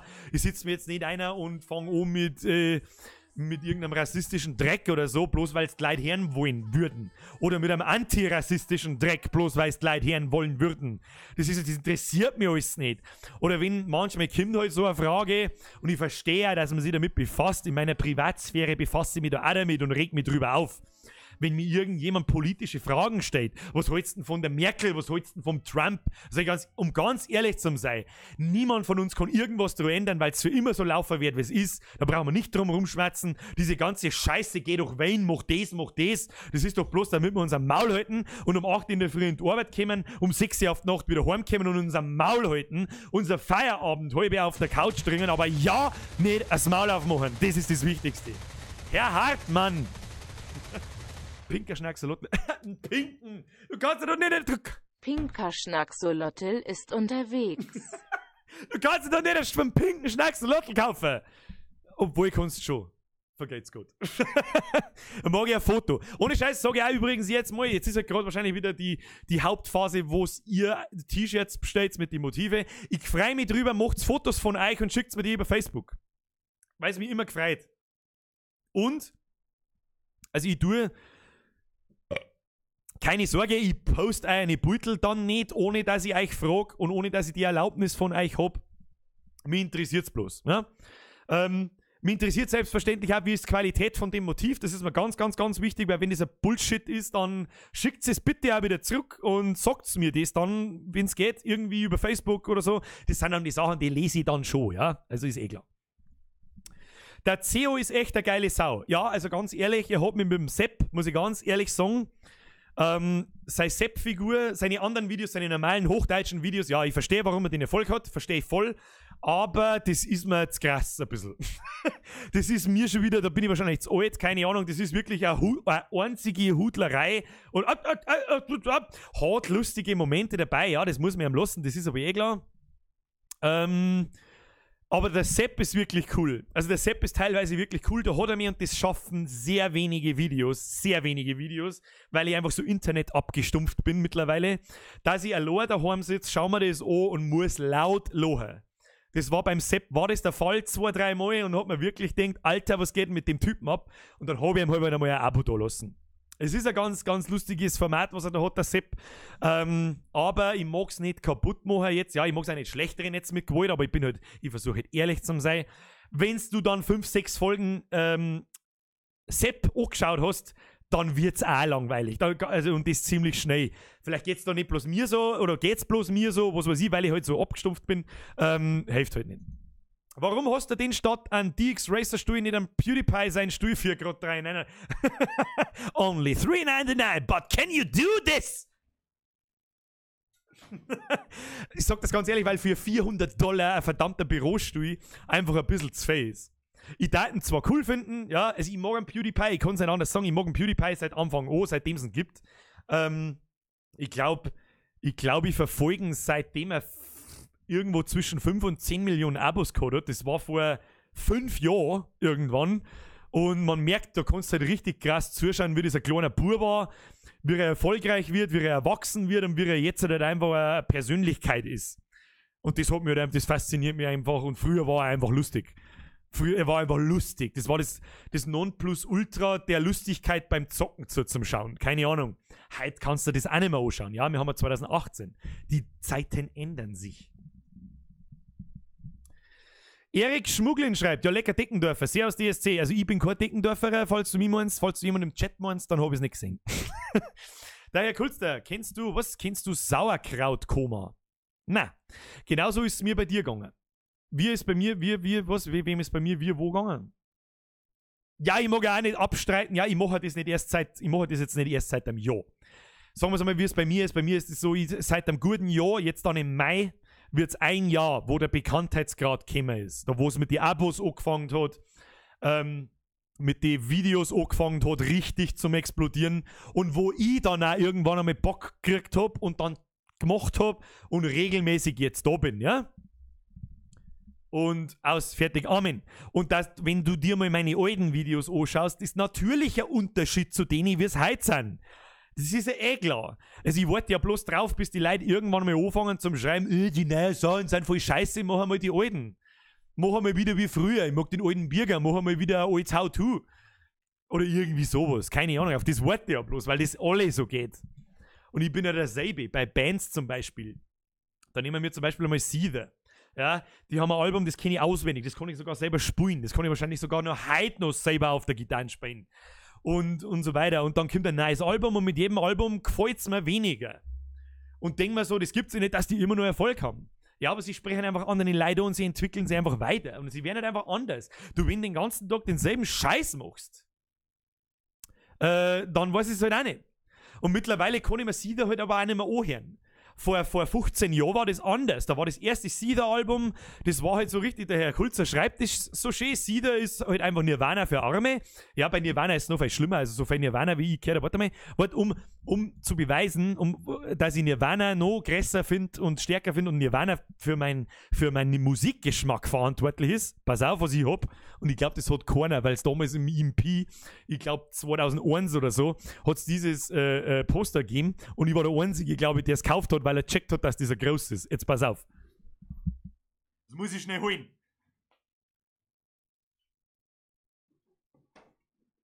Scheiße, das ist das Falsche.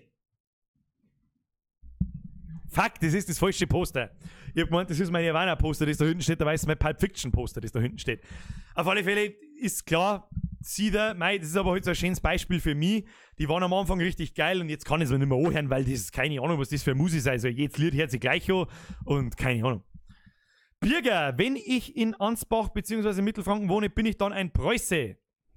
Du bist nicht ein Preis, weil du in Ansbach oder Mittelfranken wohnst, sondern weil du Preuß schreibst, anstatt Preis.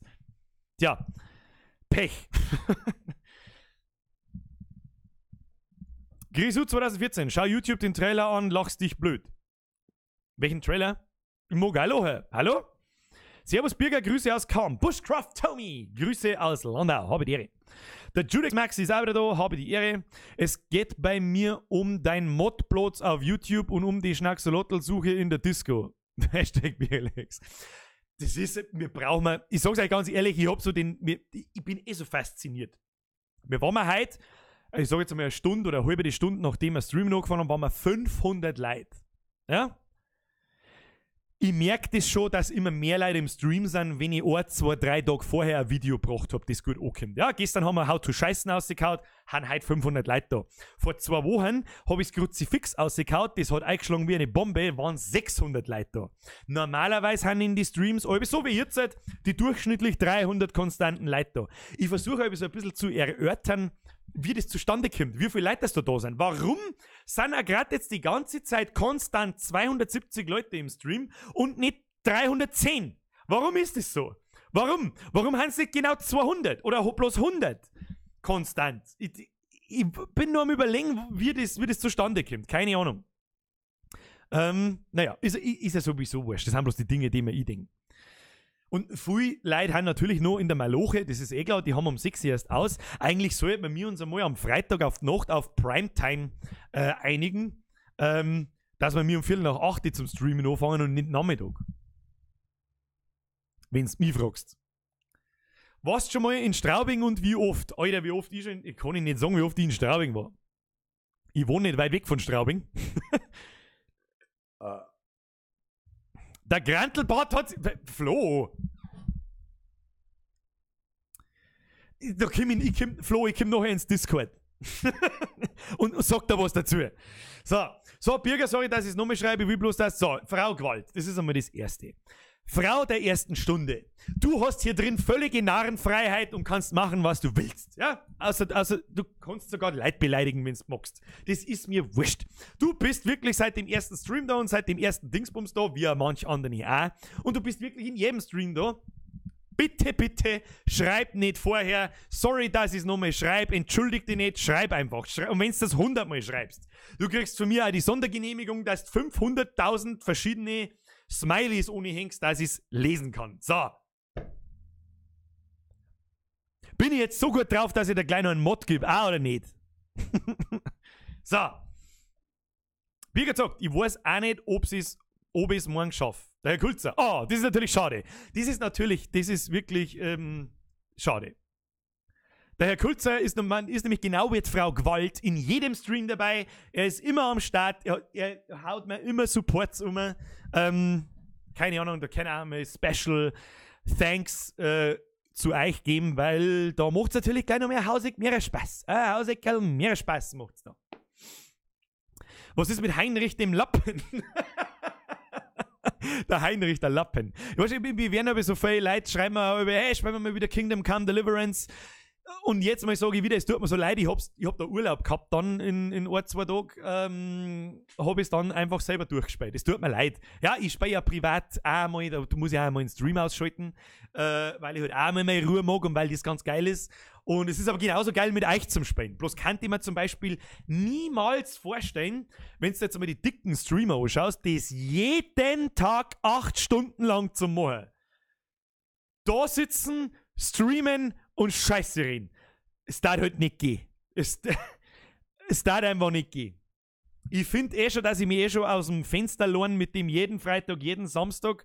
Ich krieg's aber Gott sei Dank einigermaßen gut hin und habe immer noch Bock, was das erste Mal ist, dass ich regelmäßig zu sowas so oft Bock habe. Naja, Bierger 25 Plus hofft auf viele Zuschauer, aber zockt das Spiel vorher durch, weil er so rattig drauf ist. Ja, und ich sag's euch ganz ehrlich, wenn ich bei Resident Evil war es genau dasselbe, das hat mir auch so gut taugt, dass ich, wann haben wir gestreamt? Dienstag und Mittwoch, glaube ich, gell? Nachmittag, nochmal 2-3 Stunden jeweils. Dann hätte ich es auch privat fertig gespielt, weil ich es halt einfach geil gefunden habe. Und in dem Monat haben wir jetzt schon 2 geile Singleplayer-Spiele, eben Kingdom Come war super geil. Und, ja. Was noch? Ja, Resident Evil. Und dann spiele ich das halt auch selber. Und irgendwann, ja, ich mag mein Hobby, ja, im Prinzip ist das ja mein Hobby. Und teilweise, mein Beruf ist es nicht, ja. Aber es ist halt so, ich mag mein Hobby nicht zum Beruf machen. Und dann den ganzen Tag auf Zwang Computer spielen. Ich mag schon auch noch in Ruhe, allein, ohne dass jemand dabei ist, ohne dass jemand im Discord ist, irgendwas. Mag ich halt ein paar gemütliche Spiele spielen, ja. Das tue ich seitdem ich 4 Jahre alt bin und das tue ich auch heute noch und das werde auch nicht so schnell nicht aufhören. So. Jetzt kriege ich Kreuzweh. Die Frau Gewalt hat noch was geschrieben. Jetzt hast du es wieder nicht gelesen. Ja, weil ich halt auch ein Mongo bin. So, also ich werde morgen nicht da sein, weil ich die ganze Nacht mit der Feuerwehr als Festdame unterwegs bin. Ja, das ist aber hier die herzlichste und wirklich, wie soll ich sagen, die akzeptabelste Entschuldigung, was es gibt. Warum? Weil du mit der Feuerwehr unterwegs bist. Erst einmal Grüß an jeden einzelnen Feuerwehrler, den wir haben. Die krassesten Motherfucker, die umeinander rennen. Ich sage euch ganz ehrlich, wenn ich sie in die krassen Sachen sehen darf, ich kann's nicht. Dann ich stream ja nicht zum letzten Mal. Der Boxsäckel Kali fragt mich, was machst du beruflich? Ja, das muss ich offensichtlich auch immer mal erklären, weil gleich Herr Eder!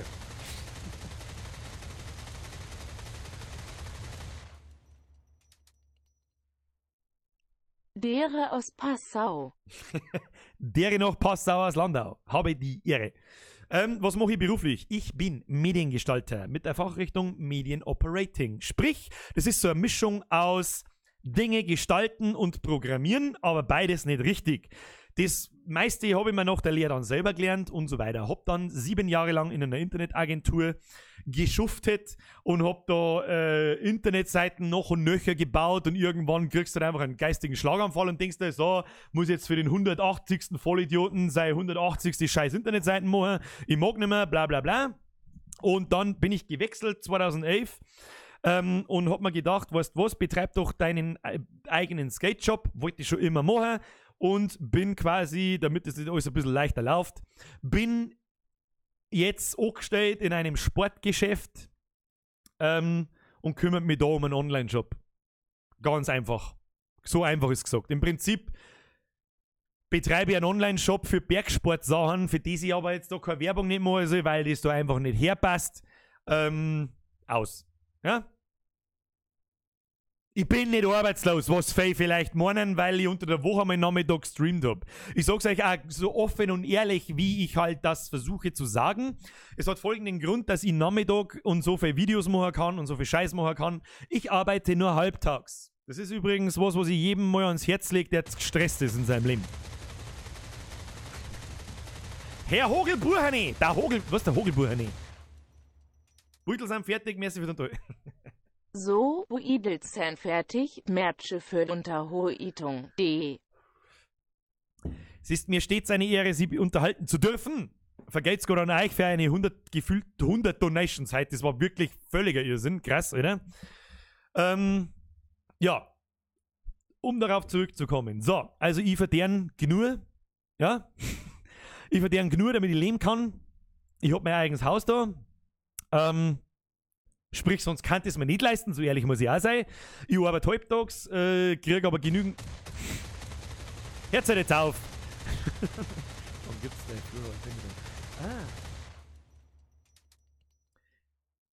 da Wann gibt's die Fluch als Handyton? Smiley mit Freudentränen. Wann gibt's dein Fluch als Handyton? Stimmt, da haben wir vor 3 Wochen schon geschmerzt, glaube ich. Das überlegen wir uns doch für den nächsten Stream. Da gibt's so die Flucherei, die ich in How to Eier Zeiger gebaut habe. Und die wollte jemand als Handyton. Die tue ich euch das nächste Mal auf Soundcloud, dann kennst du das Oberlohn und kennst damit machen, was schmeckt's. Alter, machen wir mal ein Abo-Treff in der Vorstufe zum Paradies. Was ist denn die Vorstufe zum Paradies? Die Metzgerei. wo es bloß Leberkäse und Weißwürst gibt. Birgit sagt, du magst alles richtig. Ja, das ist Ansichtssache. Das ist Ansichtssache. Natürlich ist man, um jetzt das nochmal auszuholen, ja, ich mag das Fertigschmatzen, was ich gerade angefangen habe, sonst meinen die Leute wieder irgendwelche Sachen, die nicht wahr sind. Jetzt müssen wir erst einmal das scheiß Headset oben tun, weil sonst schreie ich da umeinander wird. Meine Haare stehen mir auch irgendwie überall umeinander. So, also, ich arbeite halbtags. Größtenteils halt. Nicht ganz halbtags, aber fast. Sprich, ich gehe jeden Tag fast um 1, 2 Nachmittag heim. Was mir die Möglichkeit gibt, dass ich heute Nachmittag stream, beziehungsweise einfach Freizeit habe, weil für mich ganz wichtig, wenn du auf deinem Sterbebett liegst, irgendwann mal in 30, 40, 50, 60 Jahren, was machst du denn dann, währenddessen du am Abnippeln bist, lieber sagen, wenn dir jemand fragt, und was hast du dein ganzes Leben so da? Ich hab mein ganzes Leben gearbeitet, geil! Ja, oder ich hab mein ganzes Leben lang gearbeitet, ja, aber halt nicht nur und hab einen Haufen andere Sachen gehabt, auf was ich gerade Bock gehabt hab. Ja? Ich sag dir ganz ehrlich, die 4, 5 oder 3, 4 freien Stunden Nachmittag, die sind mit Geld nicht aufzuwiegen. Ganz einfach. Schaut euch doch einfach einmal, jeder von euch hat mit Sicherheit einen Elternteil, der irgendwo, sagen wir mal seit 30, 40 Jahren, Beispiel jetzt, das ist jetzt nicht best gemeint gegenüber BMWler, ja, aber jetzt nur krass gesagt, die irgendwo zum Beispiel bei der BMW am Bandel stehen. Seit 40 Jahren zeigt man da irgendeinen, der nicht aus Genuss, sondern aus Zwanghaftigkeit 10 halbe am Tag sauft. Weil er halt hier durchdreht.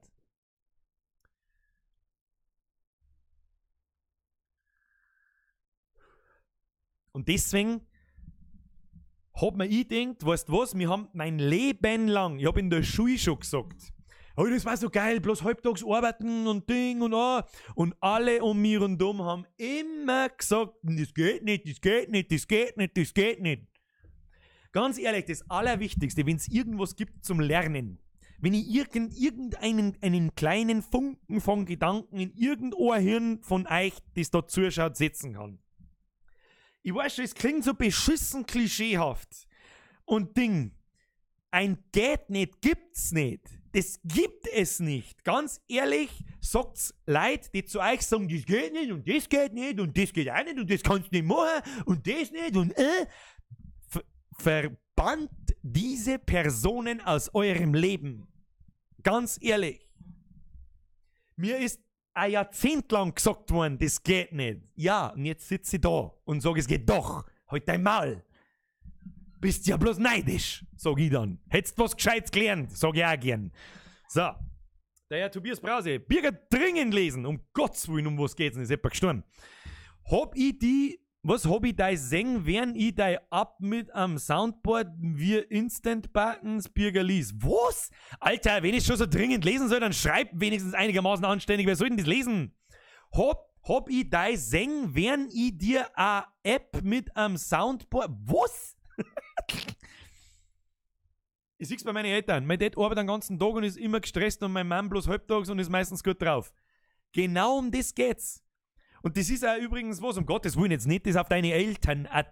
Wie viel von deinen Eltern sind geschieden? Ich mag wetten, dass deine Eltern, die länger wie 10 Jahre oder länger zusammen sind, oder wären, dass mehr davon geschieden sind, als noch zusammen. Warum? Weil eine Seite den ganzen Tag arbeitet, heimkommt, scheißlästig ist. Warum? Weil es arbeiten muss. Weil wenn du nicht arbeiten gehst und kein Geld nicht hast, ja, weil du halt dann unter der Brücke schlafen musst. Und das Geldsystem an und für sich ist eigentlich das, was uns alle behindert macht im Shell.